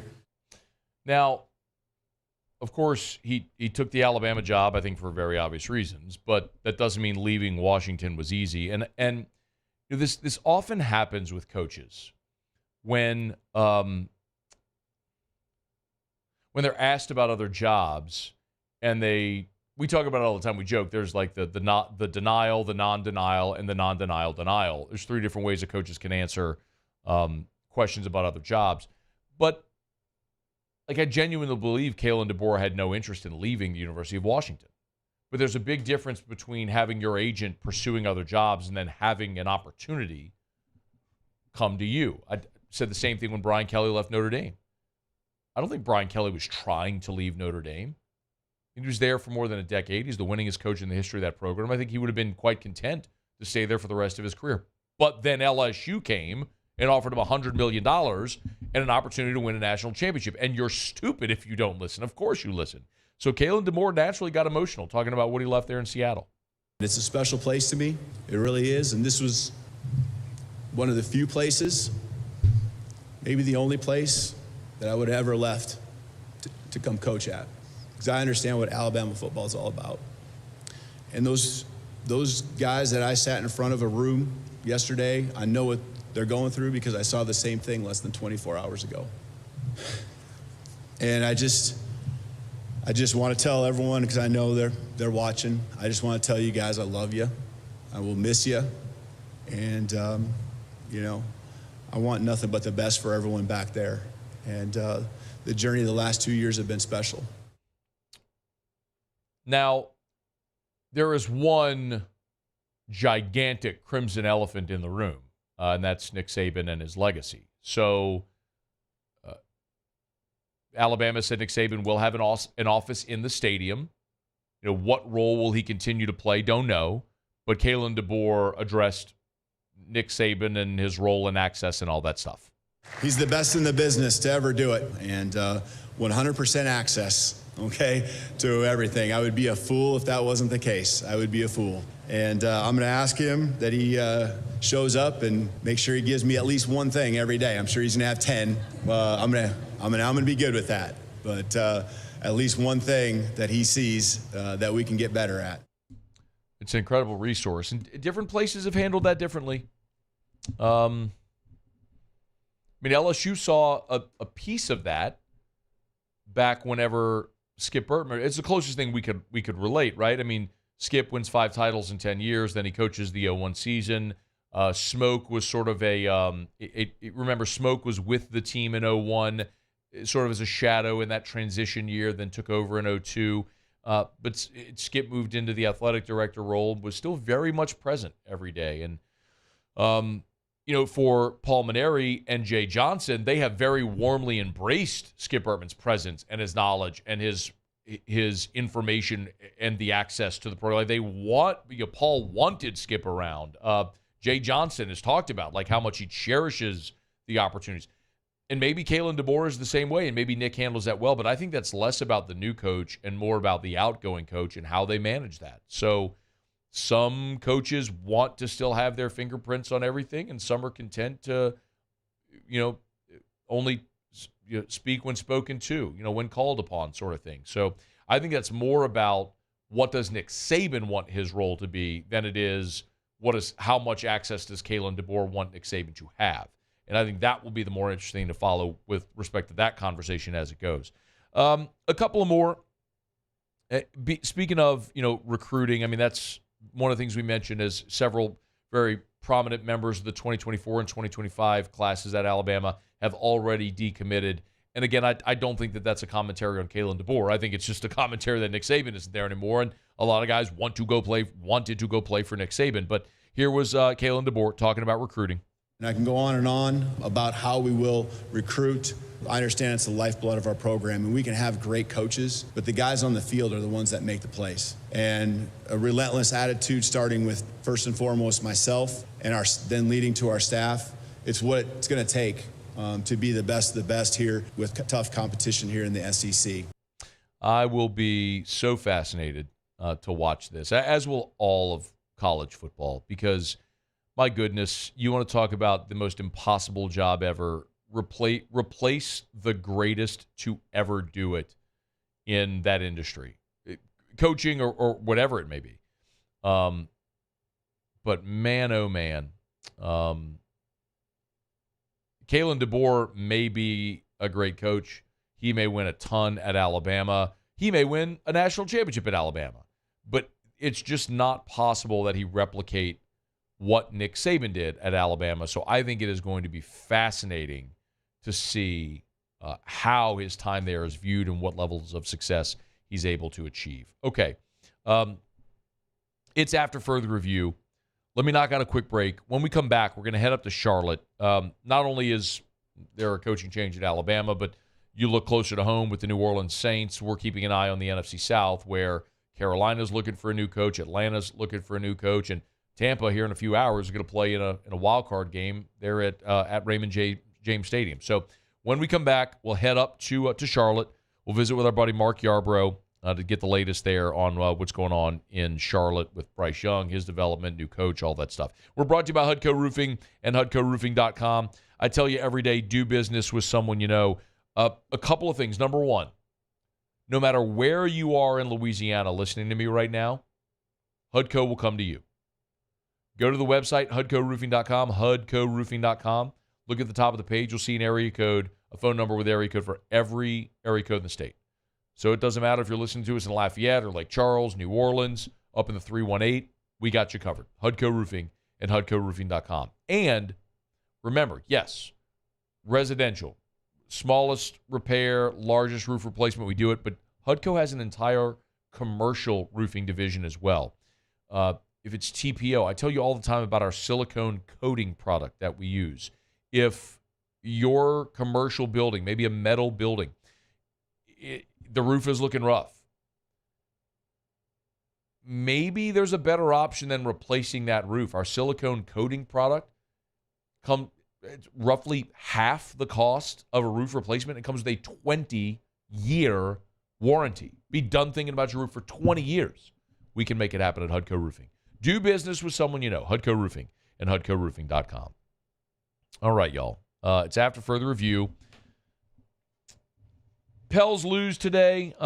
They led late in that ball game and let it slip away at Dallas. So Dallas gets the matinee win on MLK Day. That's a full day of basketball in the NBA on MLK Day. So the Pels lose in Dallas today, and we're keeping an eye on the NFL game as well with the Bills firmly in control over Pittsburgh, 14-0. Pittsburgh has not had exactly the best ball security in this game, but they're starting the second quarter there. The Bills with a 14-0 lead. Pittsburgh has the ball at the Buffalo 26. We'll see if Pittsburgh can break through here. We'll continue. It's AFR. AFR. AFR is brought to you by Action Industries. Man, it has been my pleasure to help you get to know my friends over at Action Industries. You live in the state, and you know there are dozens of plants up and down the river that mean so much to the economy of this state. And since 1982, literally the year I was born, more than 40 years, Action Industries has been servicing the petrochemical and refinery markets here in Baton Rouge and in South Louisiana. If you're a maintenance manager, if you're a turnaround coordinator, you got to get to know Action Industries. Listen, there's a lot of huge contractors that do great work. But Action Industries isn't the company that's going to try to bid on a $200 million job. They know what they're good at. You need a 100-person job, that's their sweet spot. And you're going to get their undivided attention. It's Action Industries. Learn more today online at Action Industries. Bayou Ford is taking $10,000 off MSRP on new 23 Ford F-150 lifted trucks. $10,000 off new Ford F-150 and 3.9% financing. All new Bayou Ford vehicles come with a 1 million-mile warranty. The crew at Bayou Ford is going to do right by you.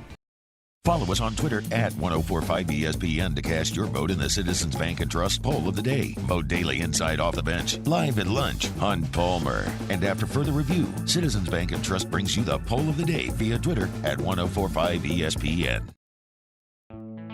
The importance of doing this fortified program and offering it to people down here is, number one, the only real chance you're going to get to do this is when you put on a new roof or build new. And through companies like HUDCO, who's kind of leading the way in this thing, it's going to offer the customers a huge advantage in the insurance market and the price of their insurance. You know, we're not looking to make a fortune off fortifying. We're trying to give you a better product than our competitor at the moment. I'm trying to do something that he can. I'm trying to give you something better. So a lot of these insurance jobs, you're getting a re-roof, you're only paying your deductible. Let's sit down and talk about the fortified and let's see what it does to your insurance premium. You're getting a steal. Yeah. You're getting a brand new roof and a fortified certificate for your deductible, essentially. And I think we're rocking and rolling.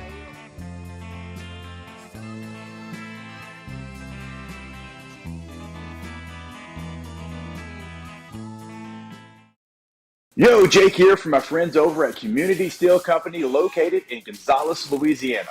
The local place you can turn to for all of your metal building needs. Notice I said local, not Houston, not Dallas, not Atlanta, but right here in Gonzales. Visit them at their brand new state-of-the-art website at communitysteelco.com or pick up the phone and give them a call today to answer all of your questions on your metal buildings, roofing and sheet metal, and any other steel needs you or your business need at 225-647-2020.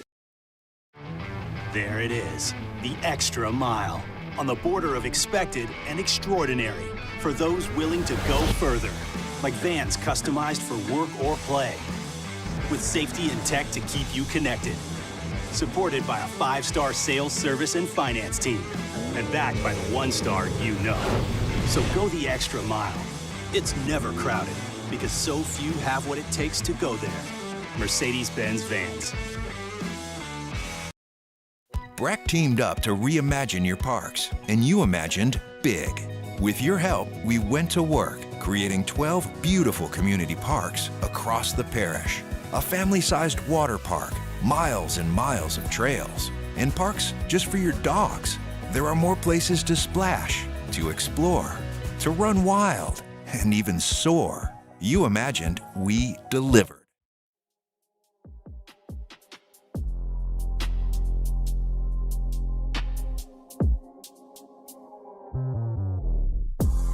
After further review with Matt Moscona, presented by Relief Windows. Windows, doors, siding. Call 288-8138 or visit reliefwindows.com. Well, suffice to say, 2023 didn't go exactly as they thought it might there in Charlotte. Remember, the Panthers were a 7-win team the year before.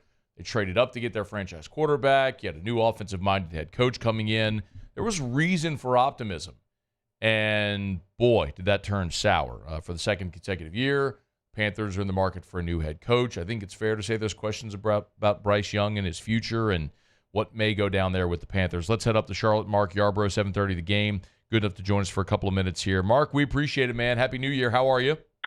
Good, Matt. How are you doing? Thank you for being so kind with those words about the Panthers. Yes, it was a little bit left to be desired in 2023, no doubt. What is the vibe around the franchise right now, considering how the season went? You got the owner throwing drinks at fans and all that sort of stuff. Yeah, God. Yeah, Matt, it's not good. It's, every fan base wants to have hope. That's all you're looking for. Even when things are not good, you're like, well, is there hope? Is there hope in the future?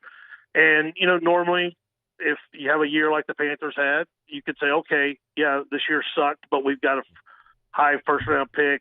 We can maybe, get things turned around in the right direction. Well, not in this case. We all know the story. The Panthers traded that pick to the Bears to move up to take Bryce Young, so they don't even have that to fall back on. They won't have a pick, obviously, until the second round, which will basically be a late first-round pick. But still, it's not like having a pick in the very beginning of the draft. So there's not much. The vibe's not good, Matt. There's not much hope right now, and it goes back to ownership, Matt, and that's where it starts. All the troubles here start with David Tepper. He is the linchpin. He is the one constant in this disaster of a season. And the seasons that we've had here is David Tepper has been the constant. He changed coaches, changed quarterbacks, you got to change GMs, but he's been the one constant. And I think the fans pretty much feel like as long as he has his fingerprints all over everything, that not much is going to change. We're watching the video of the interaction with the fan where he threw the drink. It is bizarre because you would normally think, Mark, tell me if I'm wrong, that when you have an owner that is that wealthy, willing to spend and motivated to win, typically that's a good thing, right? But it doesn't feel like that's the case here. Why is it not? Because I think he is, and the problem is, Matt, he also owns Charlotte FC franchise here in town, the soccer team. So it's been a track record with them too. He's changed coaches twice already there. It's just a lot of people don't feel like he knows what he's doing. And I use this, I may have even used this analogy the last time I was on with you. We were talking. I always go back to the Atlanta Braves, and for years the Braves were terrible. I mean, they were the laughing stock of baseball. And finally, Ted Turner, when he owned the Braves, realized, I don't know what I'm doing here. I'm going to hire some people who do know. So he went and hired John Sherholtz away from the Kansas City Royals to be his GM. He put Bobby Cox back on the field as the manager. And the rest is history. Well, we know what happened to the Braves when John Sherholtz and Bobby Cox, became a team. They fortunate to turn around. And Ted Turner got out of the way. That was the key part of the whole thing. Ted Turner got out of the way and let them guys do their job.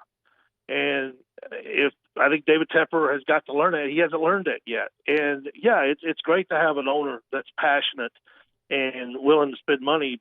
But go back to Washington, Matt, and look what Dan Snyder did. He did the same exact thing. Yeah. And he was passionate. He grew up a Redskins fan, the Redskins at the time. Bought the then Redskins. Had a ton of money. But he didn't know how to use it wisely. He didn't know what he was doing. And there's still, to this moment, the ramifications of that are still going on. And I think a lot of people fear this is exactly what's happening here. And you see the comparisons already. People are comparing David Tepper to Dan Snyder. And, Matt, that's not somebody you want to be compared to. Sure. That's not a comparison that you want on your resume when people say, yeah, he reminds me of Dan Snyder. And unfortunately right now, that's where a lot of people, think this franchise is heading. And, yeah, there's the hope is there's not much hope right now that this is going to get turned around anytime soon. That is an interesting comp. Is there Mark Yarbrough is with a 7:30 game there in Charlotte. Is the head coach or figuring out Bryce Young more important for this franchise right now? It feels like they could go hand in hand, Matt, but I think you've got to figure out if Bryce Young is your guy going forward. Because, let's say middle of next year, and Bryce Young is still where he's at right now, then you got a problem. And your hope is whoever the new coach is comes in, and whether he is an offensive guy and is going to have, a lot to do with Bryce, or if he's a defensive guy and the OC is going to be the guy that has a lot to do with Bryce. You've got to get that straight. You gave up too much to get Bryce Young, which, again, personally, I'm not just saying this after what we saw him do Saturday, what he did on Saturday.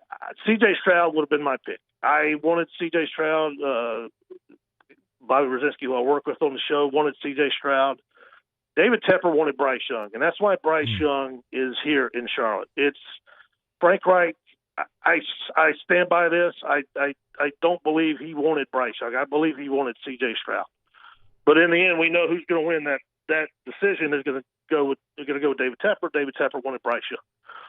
So they have got – it has to work. They gave up too much, and if it doesn't work, it's going to go down as, one of the worst moves ever in the league for what they gave up. And don't forget, they give up a guy like a DJ Moore.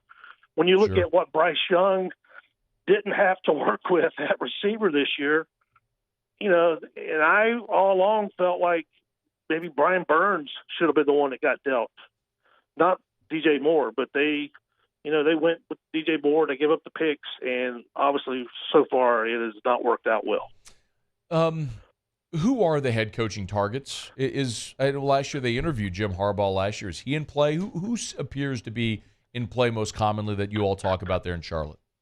Matt, last year, Ben Johnson was a guy that I personally hoped that was going to end up being the head coach here. He obviously did not even agree. He agreed to an interview. He decided to pass on even the interview process, so that didn't happen. But I look at Ben Johnson as David Tepper's white whale right now. He's the guy that I think David Tepper would love to get. It doesn't feel like that's going to happen. It feels like reading the tea leaves, trying to connect dots.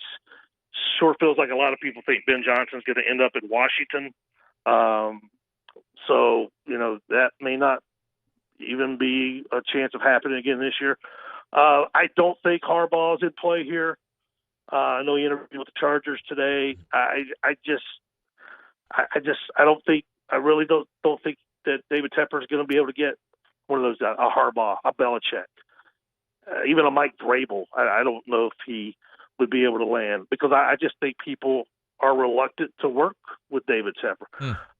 Frank Smith, the Dolphins OC, is a guy that I think could end up, being in play here before it's over.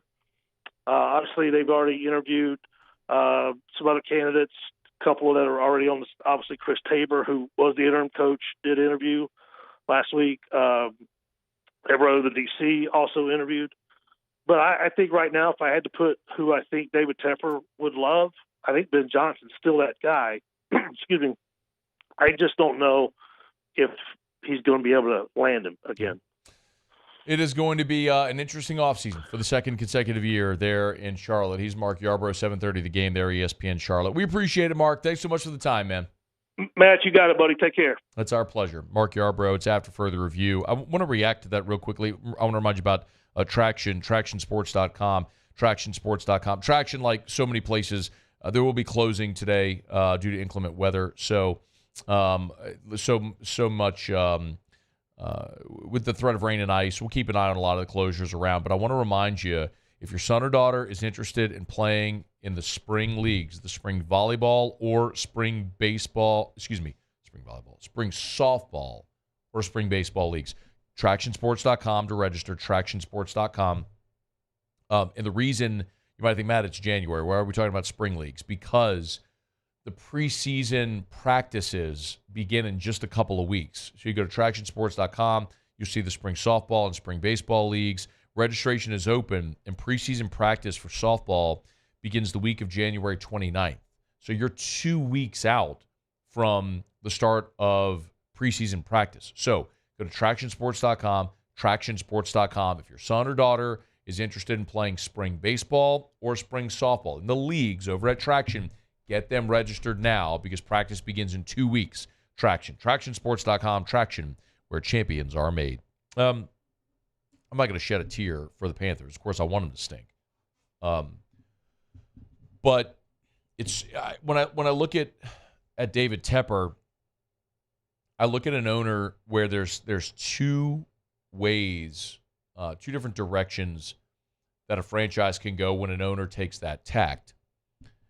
And by that tact, I mean you're way too involved. It's what Steinbrenner did with the Yankees for a lot of years. And then I think the other appropriate comparison was Dan Snyder with Washington.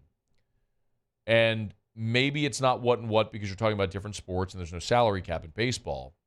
But George Steinbrenner's desire to win above all else drove every move in that franchise. And he drove a lot of people crazy. It was hard to work for a lot of people, but it was unmistakable what the ambition and the expectation was around that organization. And as a result, they won a lot. The flip side of it is sometimes you have people that are in that job that are very bad at it.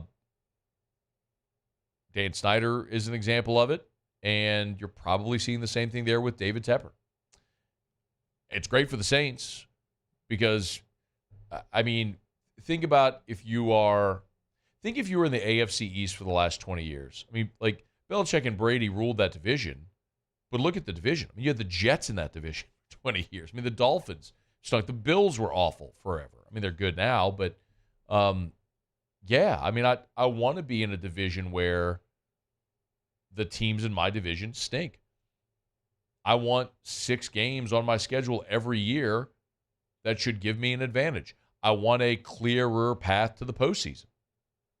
You win the easiest way to get in the division, or to get in the postseason, win your division. Okay, well, you play in a crappy division, easier to do. So, I mean, I hope David Tepper screws it up again. I hope Bryce Young stinks. I don't want the Panthers to be good, but it's fascinating because they were close. I mean, a year ago, they were 7-10. They had the same record as the Saints. They were 7-10. They beat the Saints twice and traded up and drafted what they thought was going to be their franchise quarterback. And, boy, it has just imploded on them. Okay, we'll go to Atlanta this week as well, catch up on the Falcons, how their head coaching search is going there off season. And, of course, Tampa plays tonight. Their season could end tonight at home with a wild-card game against Philly on Monday Night Football. Let me knock out our final break here of hour number 1. Muse will do Tigers and the Pros. We're glad you're with us on this Monday edition of AFR. AFR. Glow Resources. They are complete employer solutions. You can check them online at glowresources.com, G-L-O, glowresources.com. And actually, let me recommend, if you're a business owner, in particular if you're in the Baton Rouge area, go by their new office on Perkins Road. If you know where Perkins and Quail Oak is, it's real close to Pennington. Trust me, you won't be able to miss it. They are reshaping what Perkins Road will look like, certainly in that stretch, with the gorgeous new office at Glow Resources. They are complete employer solutions at Glow Resources. So if you are hiring and you have been stuck in the hiring rat race, as difficult as it has been since COVID, how about this? At Glow Resources, they employ thousands of people. They place thousands of people in jobs, your jobs, skilled blue-collar labor, white-collar division as well. And at Glow Resources, they have a 93% retention rate. Learn more at glowresources.com.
motivation I needed to live healthier. My new favorite sport. I found my groove. I found I'm part fish. My second win when I needed it most.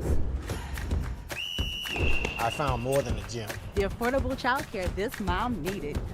Time for myself. We found our why. Have you found yours?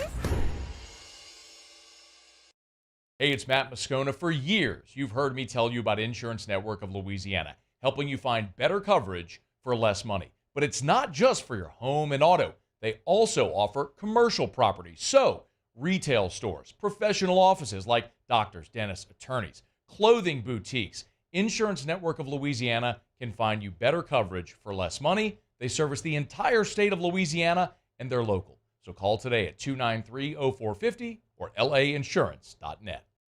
Electricity is all around us, and our families depend on it. Every day is sparked by the power of a cold drink or a warm meal, a movie night, and a comforting light at the end of a dark hallway. From sunrise to sunset, playtime to bedtime, our team is ready to take care of your electrical needs. Even in the case of an after-hours emergency, the light in your life shines brighter with Mr. Electric.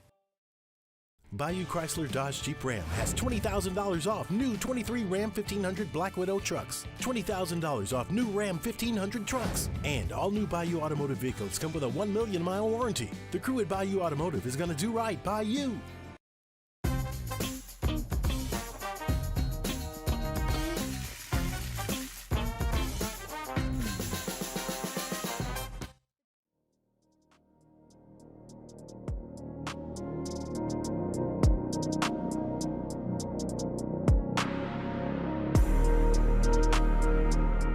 After further review with Matt Moscona, presented by Relief Windows. Windows, doors, siding. Call 288-8138 or visit reliefwindows.com.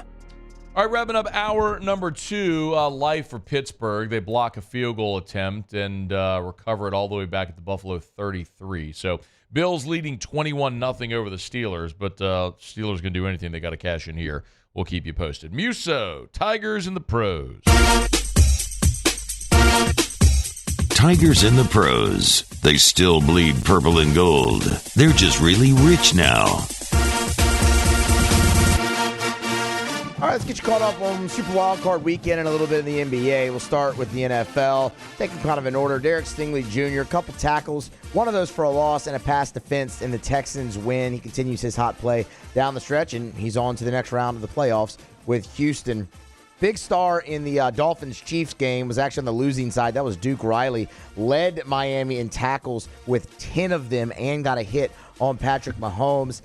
Clyde lost a fumble in the game, but did total 21 yards rushing and 5 yards receiving.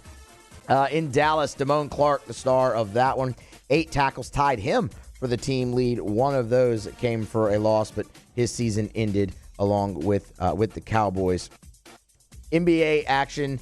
Nothing to report so far today. We have a few games to keep an eye on a little bit later, but we'll look back at yesterday's action, and we'll start with Naz Reid. 14 minutes off the bench, 8 points in the ball game. Did have 2 steals as well. Quick hands from Naz and a rebound on that one. Of his 8 points, 6 of them came from behind the arc. Should stay. And finally, we'll end it with Duop Reith. Another really solid day, man. 39 minutes in a starting role, just under 50% from the floor, 17 points and 6 rebounds, making the most of the opportunity. I've really enjoyed seeing that. 2 steals and a block to round out his day. That is Tigers in the Pros. AFR is brought to you by Lee Michaels Fine Jewelry. You know where to find them, lmfj.com, lmfj.com. You know, when I was at Lee Michaels a couple of weeks ago, they told me about some of these jewelry stores that sell man-made diamonds, which I didn't even know was a thing. Apparently, there are these people that make diamonds in labs. And, man, I can't imagine allowing myself to be fooled by somebody saying, man, you can get something 3 times the size for half the price. I mean, what are you really buying? At Lee Michaels, you never have to worry about that. Some guy, you walk in, they push a calculator across. Oh, here's the great discount we're giving you. Okay, so you marked it up so you could give me the air quotes discount so I get the same price as everybody. Look, with Lee Michaels, you know what you're going to get.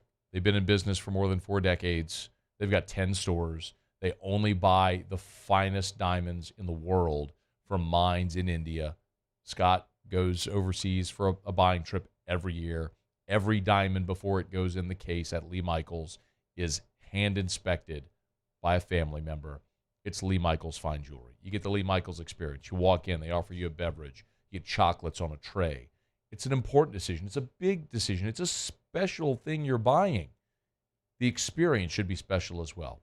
Thrill her with a gift in the red box from Lee Michaels Fine Jewelry. LMFJ.com. LMFJ.com for Lee Michaels Fine Jewelry. Okay, it's after further review. We will grab SportsCenter here, assuming they have SportsCenter this time.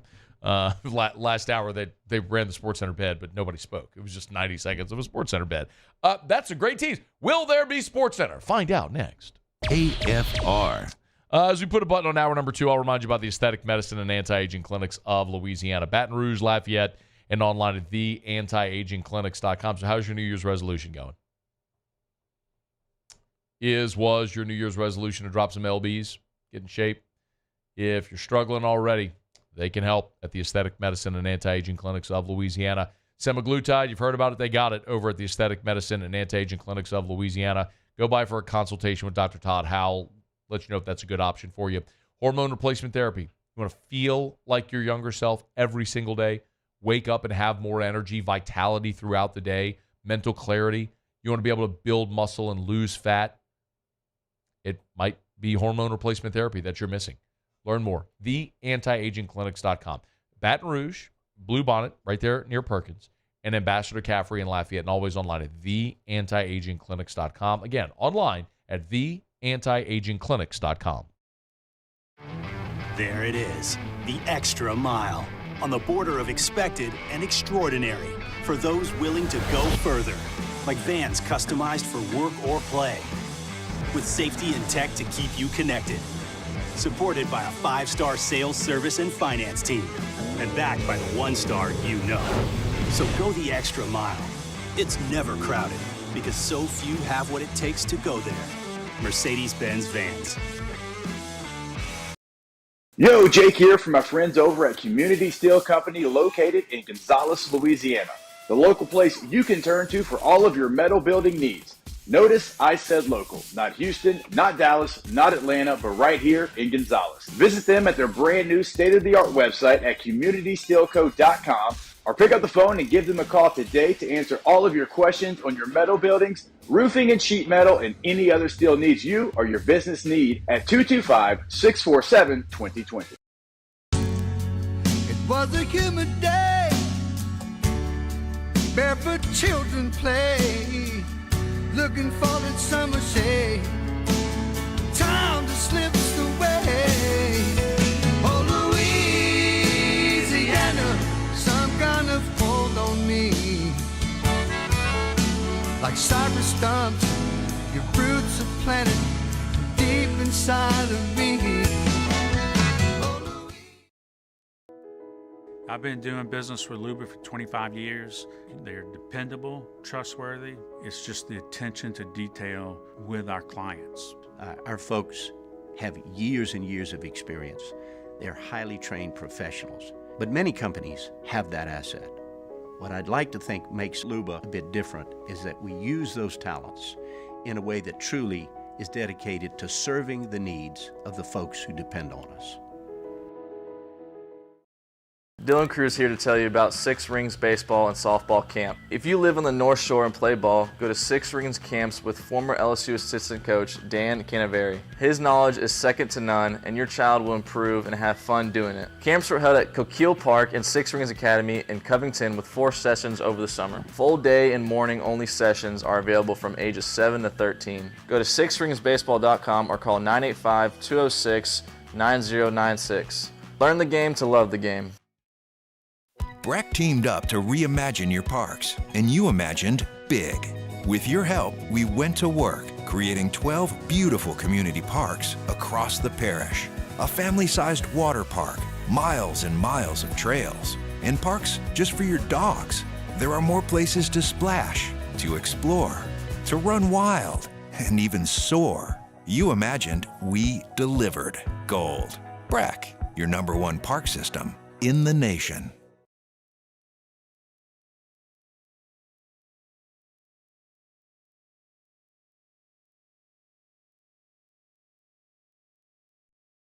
This is SportsCenter.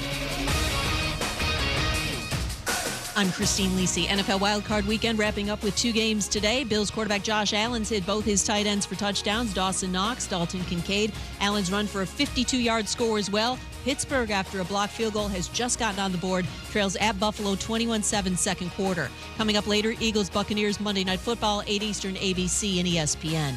Plenty of questions regarding the future of Cowboys coach Mike McCarthy after the debacle of a loss to the Packers. Owner Jerry Jones not publicly saying what may or may not happen. There are some pretty high-profile coaches available should Jones make a change. Unsportsmanlike co-host Chris Canty. I don't know if you're Jerry Jones how you don't make that decision to move on from McCarthy and entertain the possibility of hiring Bill Belichick. I understand McCarthy and what he's been able to do the last 3 years, but it ain't about regular season success for Jerry. It's about winning championships, and I'm not going to say Mike McCarthy can't do it, but I do think there's an opportunity to upgrade. USC quarterback, potential top overall pick Caleb Williams will enter the NFL draft. NBA led by Joel Embiid's 41 points and 10 boards. Sixers defeated the Rockets 124-115. Hey, it's your resident Super Bowl champ, Chris Canty, coming up Tuesday. I'll tell you how good the next Bears quarterback needs to be to justify passing on C.J. Stroud. It's Unsportsmanlike, 6 a.m. Eastern, right here on ESPN Radio, ESPN2, and ESPNU.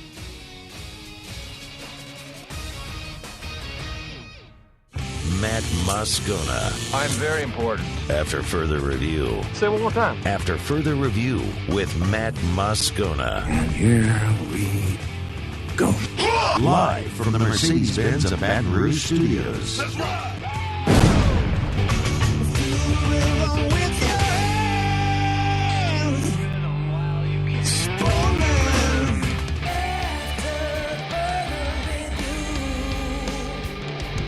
Hour 3, off we go. Welcome aboard. Glad you're with us. It's AFR, presented by Relief Windows. I'm Matt. This is Shaq O'Neal, and I hate Matt. Paul O'Neal. They're chanting Paul O'Neal's name. So. And Mr. Toby Tomplay.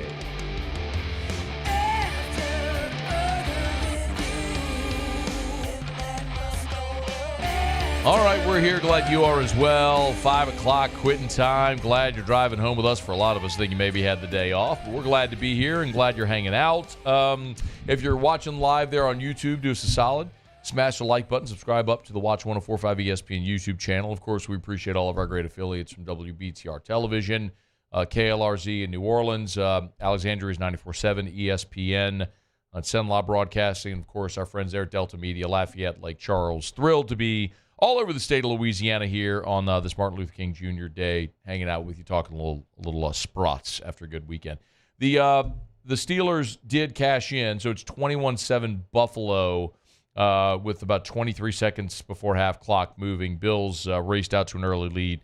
Steelers trying to play a little bit of catch-up. And then, of course, you've got the Eagles at the Bucs tonight to wrap up Super Wildcard Weekend. We'll get a thought on that. Otter will be here later this hour for little Otter Locks, so we're looking forward to it. I mentioned you can always text the show, 225-396-4400, 396-4400. Got questions. I had one from Matt K. Well, Matt King. I'll read his name. He said, Matt, what's the word on LSU's offensive coordinator? Any word on Kelly going to Michigan if Harbaugh leaves? I'll hang up and listen. So let me talk about the LSU staff stuff first. And I'll tell you what I know, and I do always throw out the caveat whenever I talk about coaching stuff that nothing is ever over until it's done. Like, contract signed, press release out, coach at the podium. Things can change. I don't mind talking about these and updating you as it goes along to whatever degree I feel like I can share things with you. But again, with the caveat and the understanding that things change. What the way I've said it with LSU staff is the most interesting thing is how Brian Kelly wants to structure it. One of the things that I was told early was that he wants to have a full-time special teams coordinator, someone who that's their designated role. It looks like that is unlikely. I'm going to be very clear. Okay, don't just take the first part of what I said. Listen to all of what I said. I think that appears unlikely at this point because you have 3 spots on your staff still available, right? You've got Joe Sloan, Cortez Hankton, got Brad Davis, and you got Frank Wilson on the offensive side. That's 4. Defensively, you've got Blake Baker. You've got Kevin Peoples, who LSU is yet to announce, but everyone is reporting that they've hired him. And then, of course, Bo Davis. So that's 7. So you've got 7 of your 10 assistant spots filled. So what do? You still need someone to coach linebackers, corners, safeties, special teams, tight ends, and OC, but we'll talk about that. But you've got 5 roles that need to be filled and only 3 spots left to do it. So Blake Baker will coach either linebackers or secondaries. And my understanding is Blake Baker is going to coach linebackers. So if Bo Davis coaches your defensive tackles, Kevin Peoples coaches your ends, Blake Baker coaches your linebackers, what do you do in the secondary? My understanding is Blake Baker would his preference is to have a cornerbacks coach and a safeties coach, would be to divvy up the responsibilities. Can they make that happen? We'll see. The name that we have talked about and that everybody has talked about forever is the possibility of bringing back Corey Raymond. And what I have said and will continue to say is that I know there is a desire from people both in the athletic department and guys on staff that want Corey Raymond to be brought back. I know that. There are also people in the administration and on staff that want to go a different direction. So, I don't know who ultimately is going to win that conversation, right? I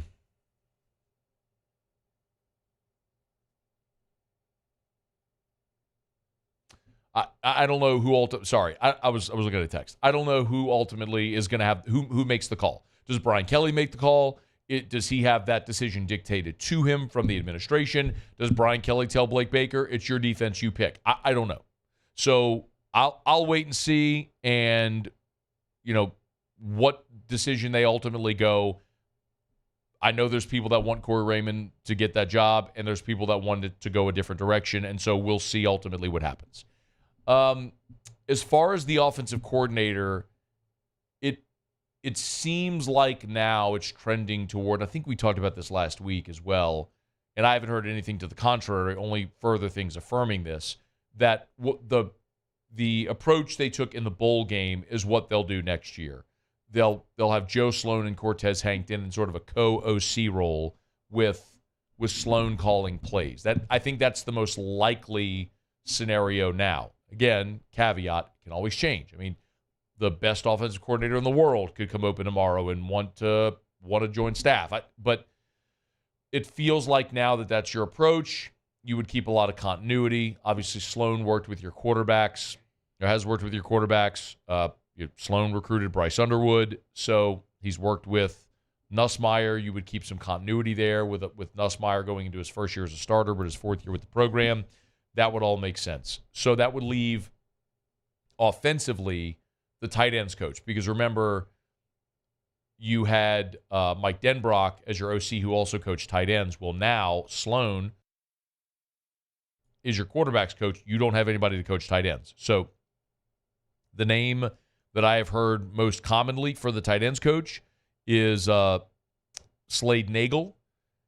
Slade Nagel has been at Tulane and would very likely be the guy to fill that job. The other name that I've heard is John McNulty as a potential guy to fill that tight ends role who spent this last year as an analyst at Alabama, but was the tight ends coach at Notre Dame for Brian Kelly in 2020 and 2021. So that's probably the direction they go, either Slade Nagel or John McNulty as the tight ends coach, assuming they promote Sloan and Hankton to that co-OC role if that's what they elect to do. Now, if you hire a new offensive coordinator, that offensive coordinator has to be able to coach tight ends as well, because you don't have anybody to coach your tight ends. But really what it kind of feels like you're looking at, just to summarize all of that, you're going to hire a tight ends coach, assuming you promote Sloan and Hankton as co-OCs, you'd have to hire a tight ends coach. And then defensively, if Baker coaches linebackers, which it appears that's what he's going to do, then you're going to hire a cornerbacks and a safeties coach. So those would be your three spots remaining. And we'll see what direction that ultimately that they go with the secondary if it goes that way. The other name, if it's not Corey, the other name that I know some of you have mentioned and I have heard is Carl Scott. So Carl Scott would be another name that's getting a lot of run around LSU circles. Most recently with the Seattle Seahawks, he'd been with the Vikings. He was the DB coach at Alabama for 3 years, from 2018 to 2020. Had a stint at Louisiana Tech, and then also was at Southeastern from 2012 to 2013. So he's 38 years old. He's a young guy, and was most recently now the secondaries coach with the Seahawks. He's from Houston, so we'll see what direction ultimately they go to finish out the staff. But I've not been given a timeline on when these decisions will be made. And again, LSU hasn't even formally announced Kevin Peoples yet. I mean, that's broke. Like, everyone has reported it, but LSU hasn't sent out the press release and the graphic and all that stuff announcing Kevin Peoples. So perhaps they're waiting to make all the coaching announcements, at once. Don't know, but we'll all wait and see. But the real question is who ultimately is making the call. Is it athletic administrators? Is it Brian Kelly, who has carte blanche to do what he wants? Is Kelly delegating defensive staff hires to Blake Baker to say, hire who you want? There's a lot that goes into those decisions, and ultimately it's curious who has the final say in those decisions as LSU's working toward putting this staff together. Okay, speaking of staff, the other part of that, I think he was joking, was about Harbaugh and Kelly and Michigan and all that stuff.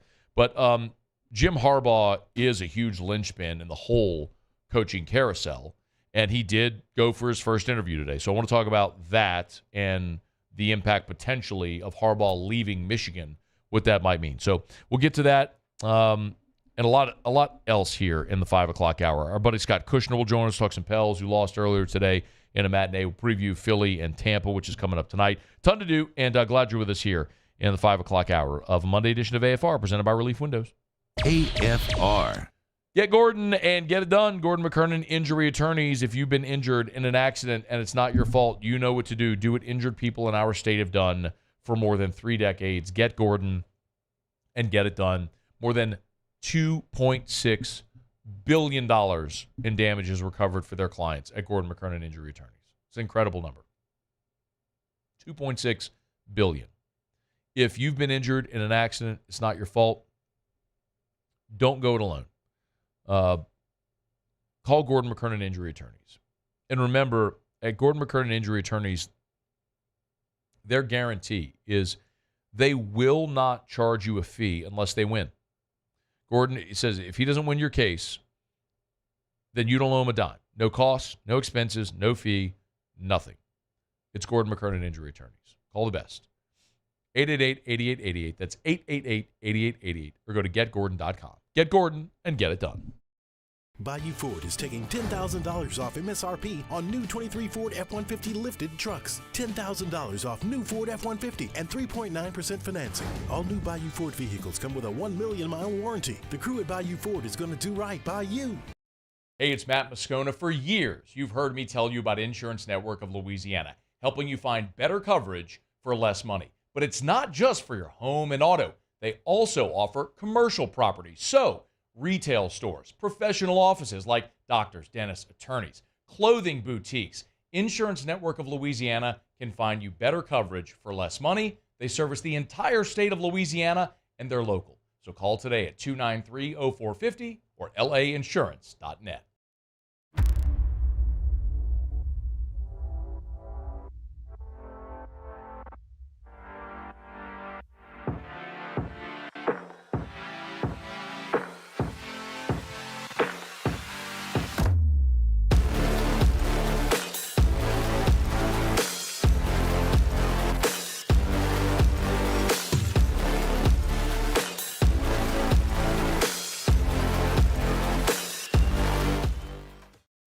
Yo, Jake here from my friends over at Community Steel Company located in Gonzales, Louisiana. The local place you can turn to for all of your metal building needs. Notice I said local, not Houston, not Dallas, not Atlanta, but right here in Gonzales. Visit them at their brand new state-of-the-art website at communitysteelco.com or pick up the phone and give them a call today to answer all of your questions on your metal buildings, roofing and sheet metal, and any other steel needs you or your business need at 225-647-2020. There it is, the extra mile, on the border of expected and extraordinary for those willing to go further, like vans customized for work or play, with safety and tech to keep you connected. Supported by a 5-star sales, service, and finance team, and backed by the 1-star you know. So go the extra mile. It's never crowded, because so few have what it takes to go there. Mercedes-Benz Vans.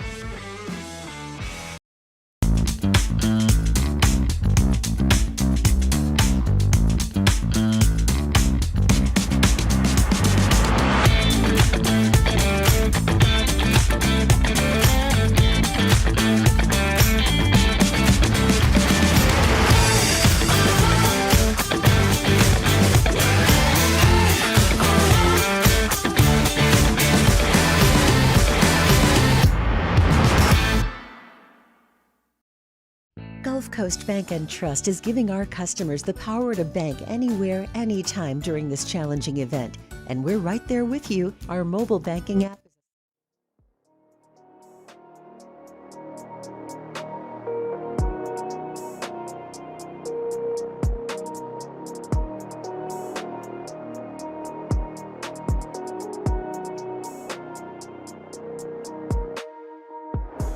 After further review with Matt Moscona, presented by Relief Windows. Windows, doors, siding. Call 288-8138 or visit reliefwindows.com. So the biggest, I guess we could call him a coaching free agent, although he's under contract with Michigan, but is Jim Harbaugh, who did today, the Chargers put out a release that Jim Harbaugh did today interview for the head coaching job. Nothing imminent, apparently, according to the Chargers, but one of the candidates they interviewed is the Michigan head coach. Just days after Michigan won the national championship, and then this weekend celebrated with a parade there in Ann Arbor.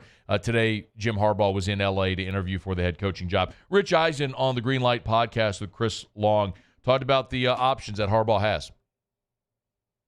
He can write his ticket. Yeah. I mean, Michigan would love to keep him, and he could write his ticket in Ann Arbor. And I can only imagine the number of NFL teams that will be all over him. And he'll write his ticket. He'll be able to look at his wife in the eye at whatever family powwow there is, lay it all out on the table, and say, where do we want to live? Where do we want the kids to grow up? Where do you want to live? Where do you want to, live out the final years of my coaching career? And then make that choice. The jobs that are open, Atlanta, Carolina, Las Vegas, Seattle, Tennessee, Washington, he could literally pick any of them. It's worth mentioning, though, that we do this Harbaugh thing every year. And so it's not like when we're talking about Harbaugh in the NFL, it's not like it's rumors or anything. The man is interviewing for jobs, right? Like last year, he interviewed with the Panthers. 2 years ago, he interviewed in Minnesota. Now he's interviewed for the Chargers, and that's the first of seemingly several that he might interview for. So it's not as though that this is just hearsay, rumor, innuendo. The NFL team put out a release today acknowledging they interviewed the man. That's not even sources. It's literally the NFL team saying they interviewed him. So the flirtation every year happens. It's really just a matter of, can any of these teams get across the finish line with Jim Harbaugh? Can they give him the situation that he wants? And of all the ones that I just mentioned, I think clearly the best one is the one that he just interviewed for, because the Chargers have a quarterback. I mean, what are you doing in Atlanta, Carolina, Las Vegas, Seattle, Tennessee, or Washington? You're guessing, you're hoping, you're drafting. You don't have a surefire thing. In LA with the Chargers, you've got your franchise quarterback. So it's why that's desirable. It's why I think a lot of people were surprised that's not where Sean Payton ended up last year. But they didn't have an opening last year. They do now. I think it's fair to say for Harbaugh, is the time right now that you won a national championship. He spent 9 years in Ann Arbor. That's longer than I think most anticipated he would, because as a head coach, all of his tenures had been shorter. He was at the University of San Diego for 3 seasons, then went to Stanford. He was at Stanford for 4 years before he jumped to the NFL with the Niners. He was in San Francisco for 4 years before Michigan hired him away.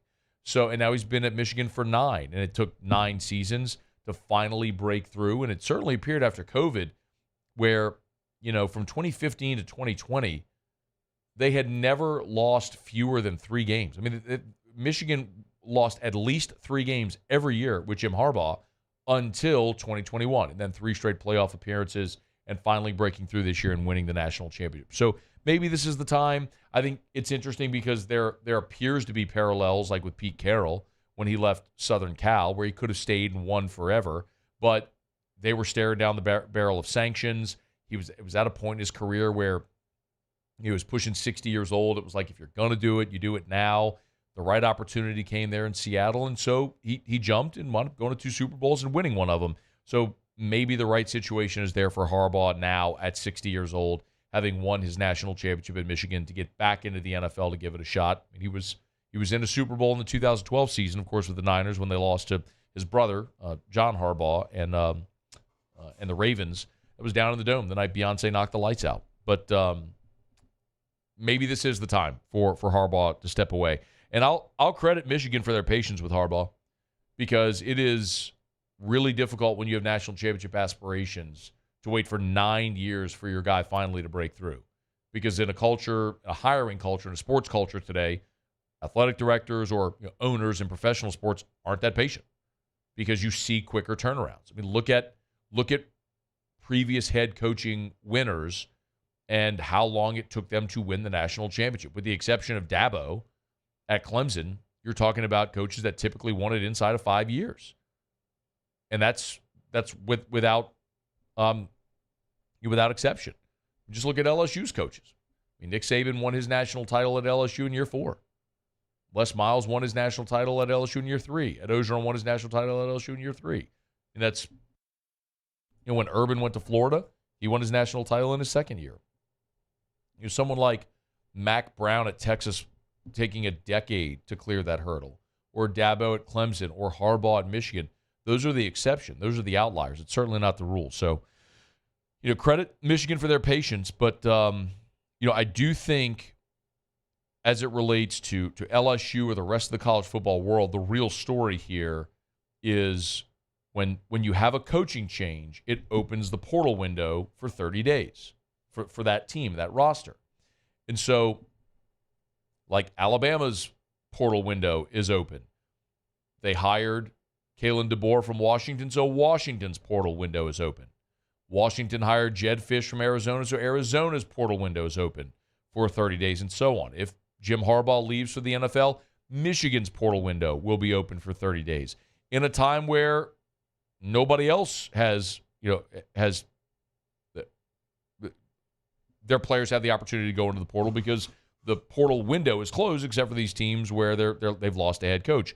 So how much could that cause turnover and roster turnover at some of these elite level programs? I mean, potentially the defending national champion, which has seen its quarterback and its best running back and a lot of its best players go off to the NFL draft, and now you could see attrition via the portal if Jim Harbaugh does in fact leave. So there was one more from Rich Eisen on the Green Light podcast, where he was asked about where he could see Harbaugh landing, like where would be the best fit.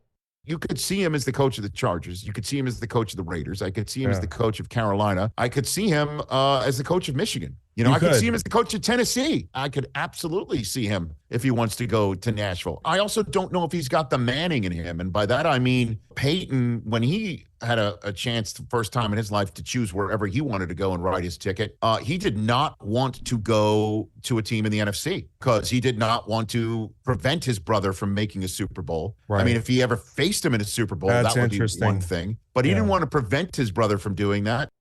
So, that being the case, would Jim Harbaugh want to go to an AFC team, considering John is there in Baltimore? Well, what NFC teams or spots are open? Atlanta, Carolina, Washington. Are any of those desirable? None of them have a settled quarterback situation, so maybe not. We'll see.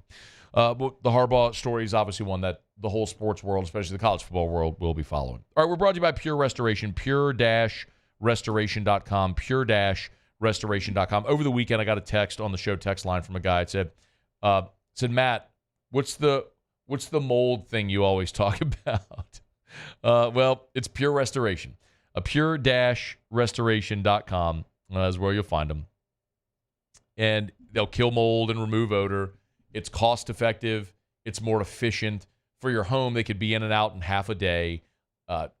When you talk about traditional remediation, I've told you stories of people who have been charged 4 or 5 times the cost of Pure Restoration services for traditional remediation that isn't as effective and is more disruptive. Just call Pure Restoration. Go to pure-restoration.com. You can learn about their patented non-toxic dry fog, learn about the treatment, how they kill mold, how they remove odors from so many different buildings and facilities. Maybe it's a classroom. Maybe you have cigarette odor or pet odor or anything else. Maybe it's urine, whatever it might be. Pure Restoration can help with one simple treatment. Pure-restoration.com. That's pure-restoration.com. Okay, it's after further review. Glad you're hanging out with us here on this Monday. One of the biggest controversies from Super Wildcard Weekend was the fact that for the first time ever, an NFL playoff game was on pay-per-view. That's what it was, putting the Chiefs and the Dolphins behind a paywall on Peacock. Thankfully, I went to dinner for an anniversary on Saturday night. Erica and I did, and we went to Rufino's, and they're great and awesome as always. And thankfully, somebody had a Peacock login and put it on the TV in the bar area, so I was able to keep an eye on it. But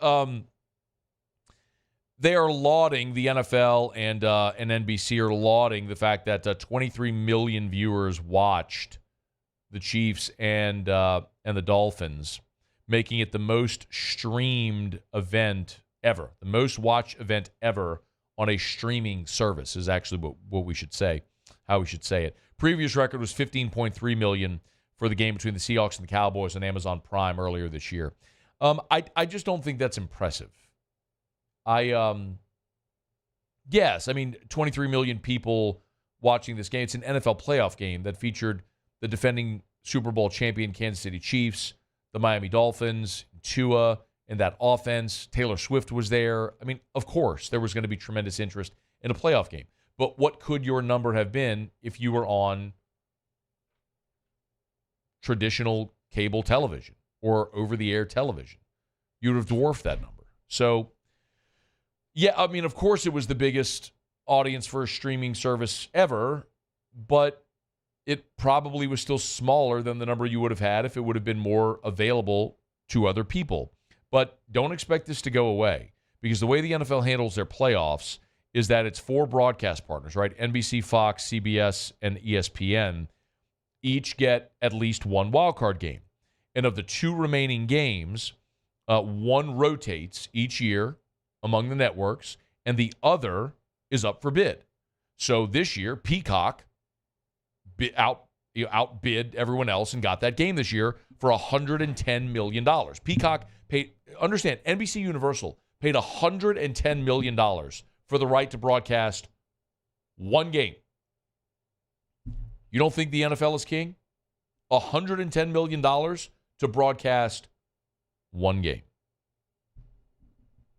And 23 million people viewed it on Peacock or streamed it on Peacock.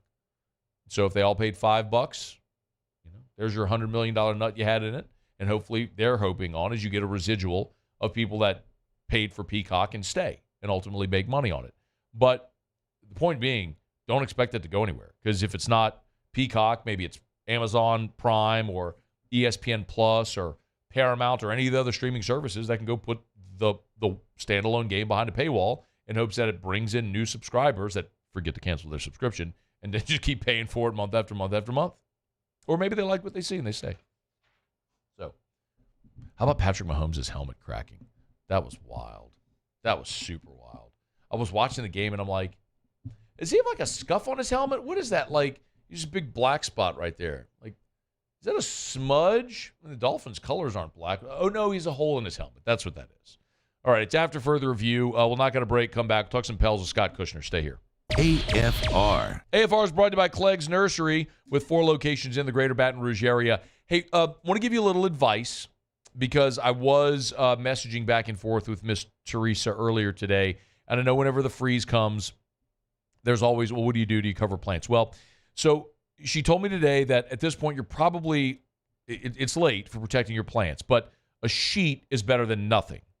A sheet covered with a plastic tarp is even better.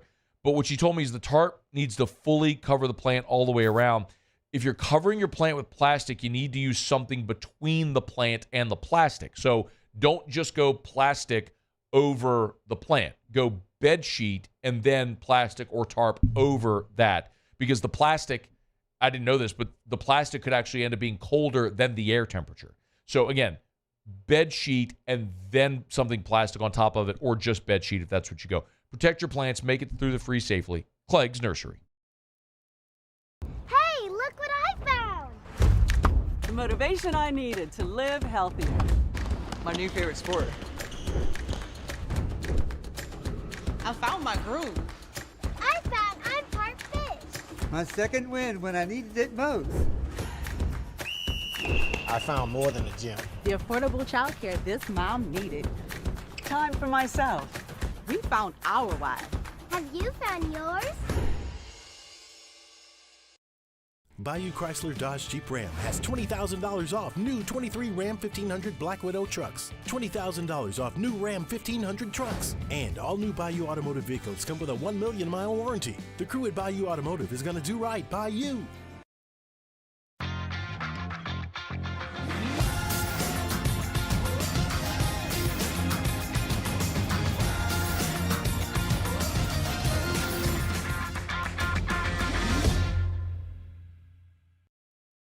The Windsor Senior Living Community in Mandeville, Louisiana is a beautiful, vibrant apartment community geared toward seniors. They are nestled right in the heart of Mandeville, where seniors live a more carefree lifestyle in spacious apartments with the peace of mind that comes from having a little extra help. Call the Windsor at 985-624-8040 to schedule a lunch and tour. Come see how the Windsor can be your passport to peace of mind. Hey, it's Matt Moscona. For years, you've heard me tell you about Insurance Network of Louisiana, helping you find better coverage for less money. But it's not just for your home and auto. They also offer commercial property. So, retail stores, professional offices like doctors, dentists, attorneys, clothing boutiques. Insurance Network of Louisiana can find you better coverage for less money. They service the entire state of Louisiana, and they're local. So call today at 293-0450 or lainsurance.net. Electricity is all around us, and our families depend on it. Every day is sparked by the power of a cold drink or a warm meal, a movie night, and a comforting light at the end of a dark hallway. From sunrise to sunset, playtime to bedtime, our team is ready to take care of your electrical needs. Even in the case of an after-hours emergency, the light in your life shines brighter with Mr. Electric. I've been doing business with Luba for 25 years. They're dependable, trustworthy. It's just the attention to detail with our clients.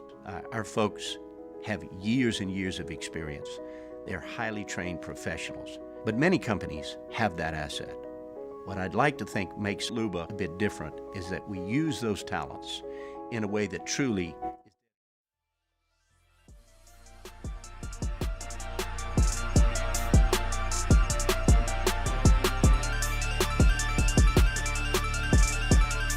After further review with Matt Moscona, presented by Relief Windows. Windows, doors, siding. Call 288-8138 or visit reliefwindows.com.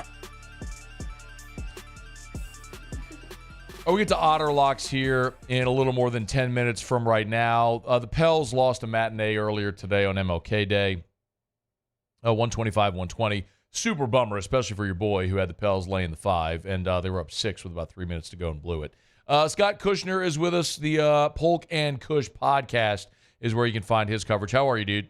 I'm great, man. How are you? Well, I'd be better if they had won and covered. I would have taken just the dub. But, you know, I'm doing the show, so it's not like I can be locked in on the game. I mean, I'm on air, but it's on TV in here. What happened? Like, what happened down the stretch? So there's this thing called scoring.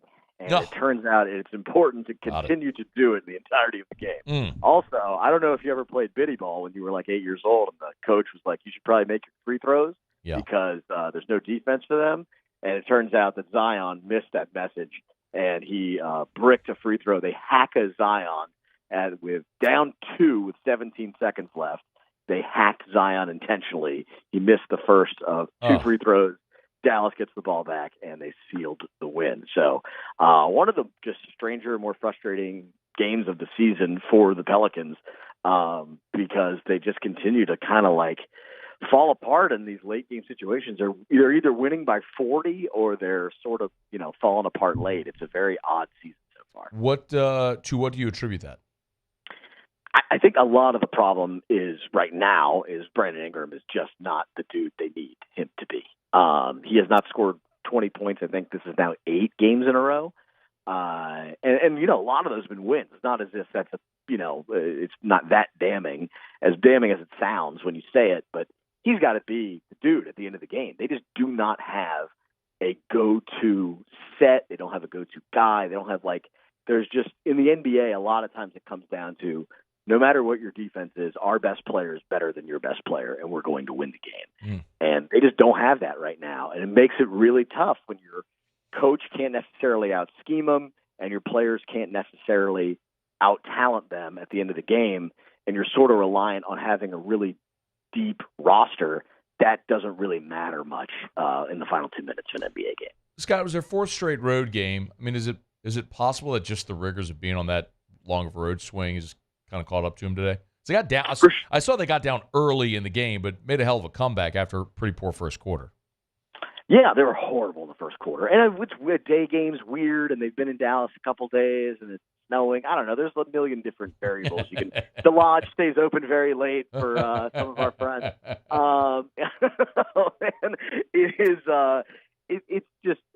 There's a lot of ways you can do it. It's hard to win on the road, but look, Dallas didn't have Luka out there, and they gave up 80, I think combined, maybe 81 combined to Tim Hardaway Jr. and Kyrie, and it's like, if you're going to play Dallas without Luka, you got to win. And they were able to do it the other night without their top 3 scorers, and then you go today and really just bomb the first quarter, recover, looks like you're kind of in a great position to win the game, and just cannot close. And I don't think it's like a terrible loss. I don't think it's just one of those that as you get to the end of the season and the division is going to come down to being within a couple games of each other, and these teams are all going to be locked in close, that's going to be one you look back on and go like, well, yep, that game would have made a difference. To your point, and Scott Kushner's our guest. Both Dallas and New Orleans are 24-17 after the result today, but Dallas does have the tiebreaker right now. So look, it's a long way to go. But to your point, yes, I mean right now they're ahead of.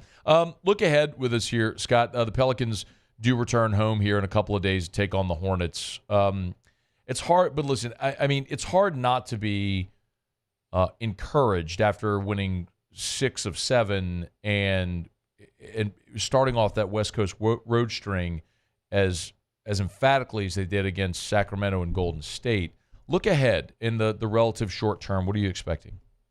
I think they're a good team, man. I honestly, like, they've got Charlotte, they've got I think Utah's here, right? And then Phoenix is here Friday night. That should be I think that'll be a really good atmosphere in the building. That'll be very telling, kind of a big game feel. Phoenix has not been great this season, but that's the kind of juice that you're going to start getting as you now enter the part of the season where anyone in Louisiana recognizes that it might be basketball season. I think we finally have crossed that threshold of like, oh, wait, we have a professional basketball team. They play here. Hey, bro, just get past Christmas and people pay attention. That's an NBA problem. That's not a Louisiana problem. Yeah, it'd be nice if, you played, the 2/3 of the season on the right side of Christmas. But, hey, what am I? I'm no expert. So, yeah, I think they've got a good opportunity in front of them. And they are, even with Brandon Ingram not playing that well recently, they keep winning, and they've played really solid basketball from top to bottom. I mean, Jordan Hawkins comes off, and he was getting DNPs. Like, he wasn't playing at all, much less, getting demoted. And he comes out and goes and beats the Mavericks. So it's like you've got a lot of guys in this team. They drafted really well. They developed pretty well. They just are not all the way there with that top two. And that's what you feel like they have a ceiling, because when you see games like this, you're like, you need your stars to be stars. But at the same time, they're a lot better than a lot of teams in the regular season. I think they're going to win a lot of games. I really do. What do you think about Nick Saban retiring? Oh, my God, what a day. I've only been waiting since 2007 for that one. Oh, my God. Those years when they were lining up like 6 NFL players at skill positions, and the Tennessee had like Nick Revez, the walk-on linebacker. You're like, okay, go tackle Derrick Henry and Eddie Lacy and have fun. I don't know, man. That seems like that's as much a Tennessee problem as it was in Alabama. Credit. I think, yeah. Well, a lot of other teams beat us too, but they beat us force. Don't worry. I didn't think about buying a cigar for about 11 years there. Speaking of which, if I was in Dallas, that's where I'd be at Javier's with a Monte Cristo whiskey and get ready to have a really nice dinner. Anyway, Scott Kushner, Polk and Kush Podcast. Appreciate it as always, man. Thanks for the time. See you, Matt. Anytime, man. All right, bud. Be well. We're brought to you by First South Farm Credit. Thinking about buying land? Your first call should be to First South Farm Credit. Who they are, what they do, it's easy. They help Louisianians finance land. And they can help you finance land in any of the contiguous 48 states. So let's say you live down the bayou, you want to buy a piece of hunting property in Mississippi, call First South Farm Credit. Or you go to the website at firstsouthland.com. You want that piece of hunting property? First South Farm Credit. Maybe it's agriculture. Maybe it's your ag equipment. They can help you finance that as well. Maybe you want to buy 20 acres in St. Francisville to build your dream home that you're going to retire on. First South Farm Credit. When it comes to buying land, hunting, recreational property, agriculture, your first call, your first option, First South Farm Credit. Been first in agriculture in Louisiana for 100 years. FirstSouthland.com. FirstSouthland.com. All right, y'all. Been a good day today. I know a lot of people had the day off, so appreciate you hanging out with us, whatever you got going on today. Maybe you're just relaxing a little bit today, celebrating the life and the legacy of Dr. Martin Luther King Jr. We're glad to be here, though, talking some sports, and glad to have you hanging out with us. Buffalo leading Pittsburgh 21-10. So Pittsburgh settled for a field goal there. 4 minutes to play in the third. Buffalo on the move. We'll keep an eye on that. Jimmy's coming up with Otter Locks. We'll find out where Jimmy's money is going to be tonight on Philly and Tampa. The final game of Super Wildcard Weekend. See if he's got anything in the association tonight as well. So Otter Locks coming up to wrap up a Monday edition of AFR. Next, stay here. AFR. Brought to you by River City's 1 Hour Air, where they're always on time or you don't pay a dime. I will not mention the person's name out of respect because this person didn't ask me not to, but didn't say it was okay. But someone associated with one of the universities in town texted me on Saturday morning. I'm sorry, it was Sunday morning, early Sunday morning, and said, hey, woke up, realized heater's not working. Who's the company that you always talk so glowingly about? River City's 1 Hour Air. 752-0001, 752-0001. So this was Sunday morning around 8 or 9 o'clock. and boom, they were at this person's home Sunday afternoon. I tell you all the time, nights, holidays, weekends, doesn't matter. They will always come out, and they will never charge you extra to come out nights, holidays, weekends. It's River City's 1 Hour Air. 752-0001, where they're always on time or you don't pay a dime. There it is, the extra mile, on the border of expected and extraordinary, for those willing to go further, like vans customized for work or play, with safety and tech to keep you connected, supported by a 5-star sales, service, and finance team, and backed by the 1-star you know. So go the extra mile. It's never crowded, because so few have what it takes to go there. Mercedes-Benz Vans. Follow us on Twitter at 1045ESPN to cast your vote in the Citizens Bank and Trust poll of the day. Vote daily inside Off the Bench, live at lunch on Palmer. And after further review, Citizens Bank and Trust brings you the poll of the day via Twitter at 1045ESPN. The importance of doing this fortified program and offering it to people down here is, number one, the only real chance you're going to get to do this is when you put on a new roof or build new. And through companies like HUDCO, who's kind of leading the way in this thing, it's going to offer the customers a huge advantage in the insurance market and the price of their insurance. You know, we're not looking to make a fortune off fortifying. We're trying to give you a better product than our competitor at the moment. I'm trying to do something that he can. I'm trying to give you something better. So a lot of these insurance shops, you're getting a re-roof, you're only paying your deductible. Let's sit down and talk about the fortified and let's see what it does to your insurance premium. You're getting a steal. Yeah. You're getting a brand new roof and a fortified certificate for your deductible, essentially. And I think we're rocking and rolling.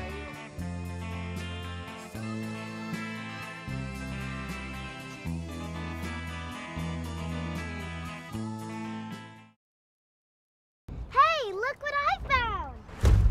The motivation I needed to live healthy. My new favorite sport. I found my groove. I found I'm part fish. My second win when I needed it most. I found more than a gym. The affordable childcare this mom needed.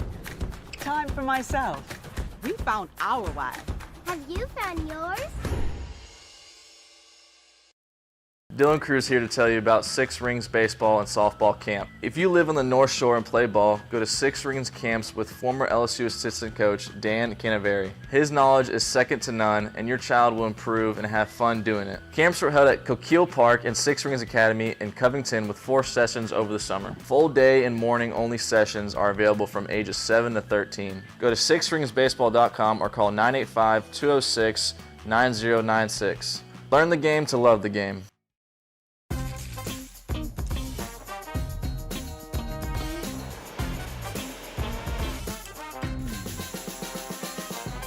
The best.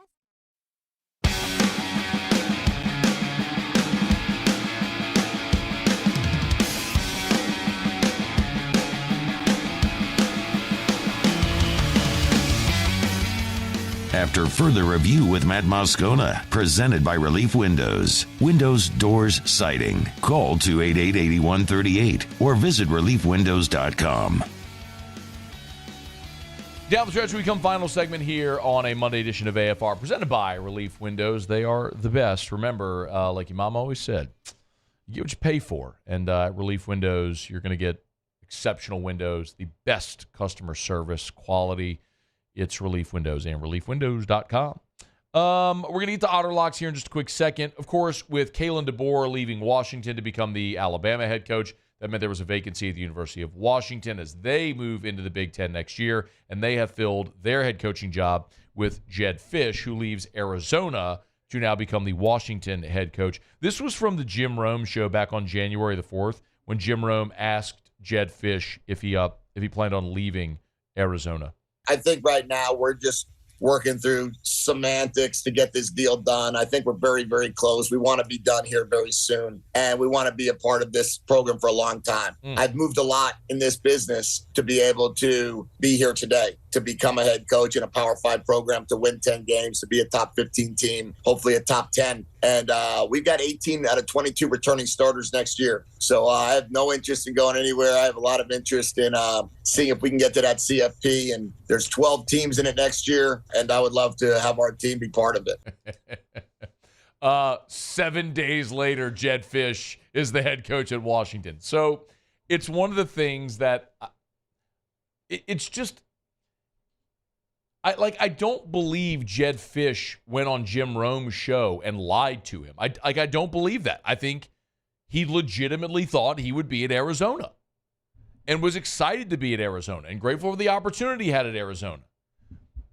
And then a week later, the University of Washington calls and you realize, oh my God, how do you turn that down? That's just the nature of how this goes. I mean,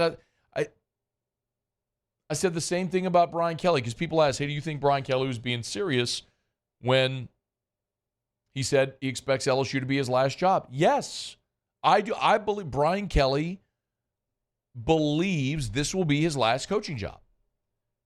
But I also believe Jedd Fisch thought he'd be at Arizona. And I also believe Brian Kelly never intended to leave the University of Notre Dame. But LSU calls and offers you $100 million, and you can go to a program that's actually won multiple national championships in the last 30 years, unlike Notre Dame, which hadn't done it since since quarterbacks wore gigantic shoulder pads. I mean, things change. They can change quickly.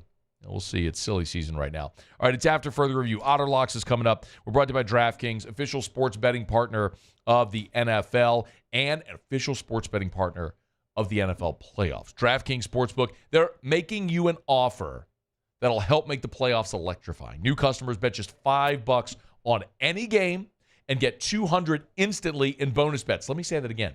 Bet $5 on any NFL playoff game, and they'll give you $200 instantly in bonus bets. Plus, everyone gets a no-sweat same-game parlay for every single playoff game day. That's at the DraftKings Sportsbook. So download the DraftKings Sportsbook app. Do it right now. Use the code Baton Rouge, one word, smushed together, Baton Rouge. New customers bet $5, get $200 instantly in bonus bets. It's only at the DraftKings Sportsbook with the code Baton Rouge. The crown is yours. 21 plus, physically present in Louisiana. Select parishes only. Bonus bets expire 168 hours after issuance.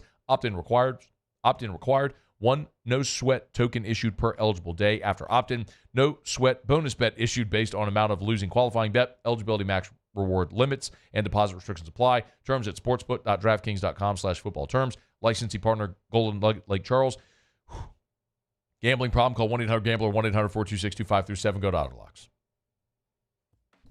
Otter Locks, presented by Lofton Staffing Services. At Lofton, we put people to work. Call us today at 924-0200 or go to lofton.jobs. So we turn to the one and only, the incomparable of an incomprehensible, the Outfather himself, Jimmy Ott. Otter, how are you? What's up, Matthew? Hoping for a winner tonight, man. Great job this weekend on college basketball. Otter had a 5-1 day Saturday on the college hardwood. How about your boy? Congrats there. What are we looking at tonight, man? Man, still smart from last night. That blown, the blown, the encroachment that was called an illegal procedure was the only way that Detroit was stopped in the first half. But it was a tough one there with Detroit -3 and the over, man. How about that? The first 6 possessions, 5 TDs and a field goal, and it goes under. I know. I mean, that felt. I mean, you had 38 points in the first half. The total was 53. That felt like that was going to be a rocking chair. That was a double punch in the gut because it felt like a right side loser on both of those last night with Detroit. Yeah, I'm just I'm a little surprised that Philadelphia is still getting the backing. And maybe it's a little bit of their branding, man, because they have just not played well. They're a tough injury in A.J. Brown. He's a difference maker. I mean, it's they were getting beat around against the Giants last week, but then when he went out with the knee injury, then it was really bad. I think points at home here with Tampa Bay. Tampa Bay's no world beater, but Philadelphia's really, they're just reeling and banged up. So one of my favorite plays this week is Tampa Bay +3. I got it at 3 earlier today, Otter. It's 2.5 right now at DraftKings. Is it worth a look on the money line, or do you buy the half a point? What would you suggest? And man, that's a tough call. Because it all depends what kind of price you're paying on that half a point. I mean, if some places you might have it -25, some you might have it -150. So yeah, it's closer you're looking to at 125. Tampa. If you buy the half a point, you'd be at -128. That's not bad. That's not bad. 1 minute remaining. I would split it up. I would split it up a little bit money line and a little bit of buying the 3. Okay. By the way, DraftKings does have a boost. It's a 50% boost right now. So actually, if you use the boost, Otter, it goes to +117 at +3. So that's those boosts. Yes, I tell people that all the time. Man, they're going to offer you better odds and free money. Use it. Yes, absolutely. I mean, right there, but man, we're just talking about it. I mean, it's worth it -25, but -50 was certainly worth it at +17. Yeah. Where are you tomorrow, Otter? Dozy Place on Government Street. Awesome, man. Ott and Hanny every single weekday for Live at Lunch. All right, man. Good luck tonight. We appreciate it. Good luck, Matt. All right, thank you so much. We'll get to Otter back on the hardwood tomorrow, man. I'm telling you, dude is in fuego in college basketball right now. All right, y'all have a great one. Muse, Paulie, I appreciate it. See you tomorrow at 3.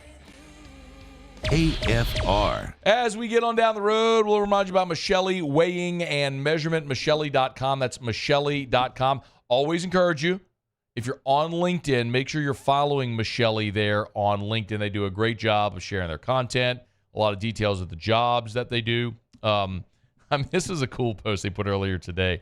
The moon is 238,855 miles from Earth. The average length of a red ant is 5 millimeters. In 2014, scientists set a record by measuring the distance between Earth and the moon using laser beams with the accuracy of the length of a tiny red ant. If you nerd out on stuff like that, you'll love it. But at Michelli, bottom line is this. If you weigh or measure something, they sell, service, and rent the products that you use to weigh and measure in whatever industry it may be. And if you're looking for a career instead of a job, Michelli can help. Go to Michelli.com, hit the careers tab at the top. Michelli.com, Michelli.com. Yo, Jake here from my friends over at Community Steel Company located in Gonzales, Louisiana. The local place you can turn to for all of your metal building needs. Notice I said local, not Houston, not Dallas, not Atlanta, but right here in Gonzales. Visit them at their brand new state-of-the-art website at communitysteelco.com or pick up the phone and give them a call today to answer all of your questions on your metal buildings, roofing and sheet metal, and any other steel needs you or your business need at 225-647-2020.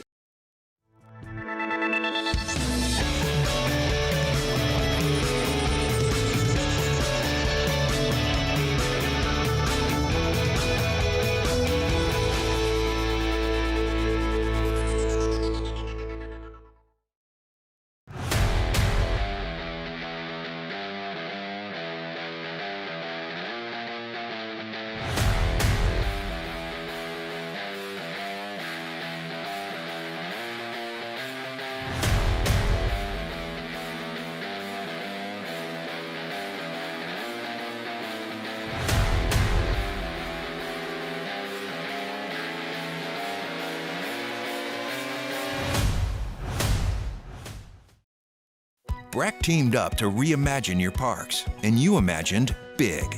With your help, we went to work, creating 12 beautiful community parks across the parish. A family-sized water park, miles and miles of trails, and parks just for your dogs. There are more places to splash, to explore, to run wild, and even soar. You imagined, we delivered. Gold. BRAC, your #1 park system in the nation.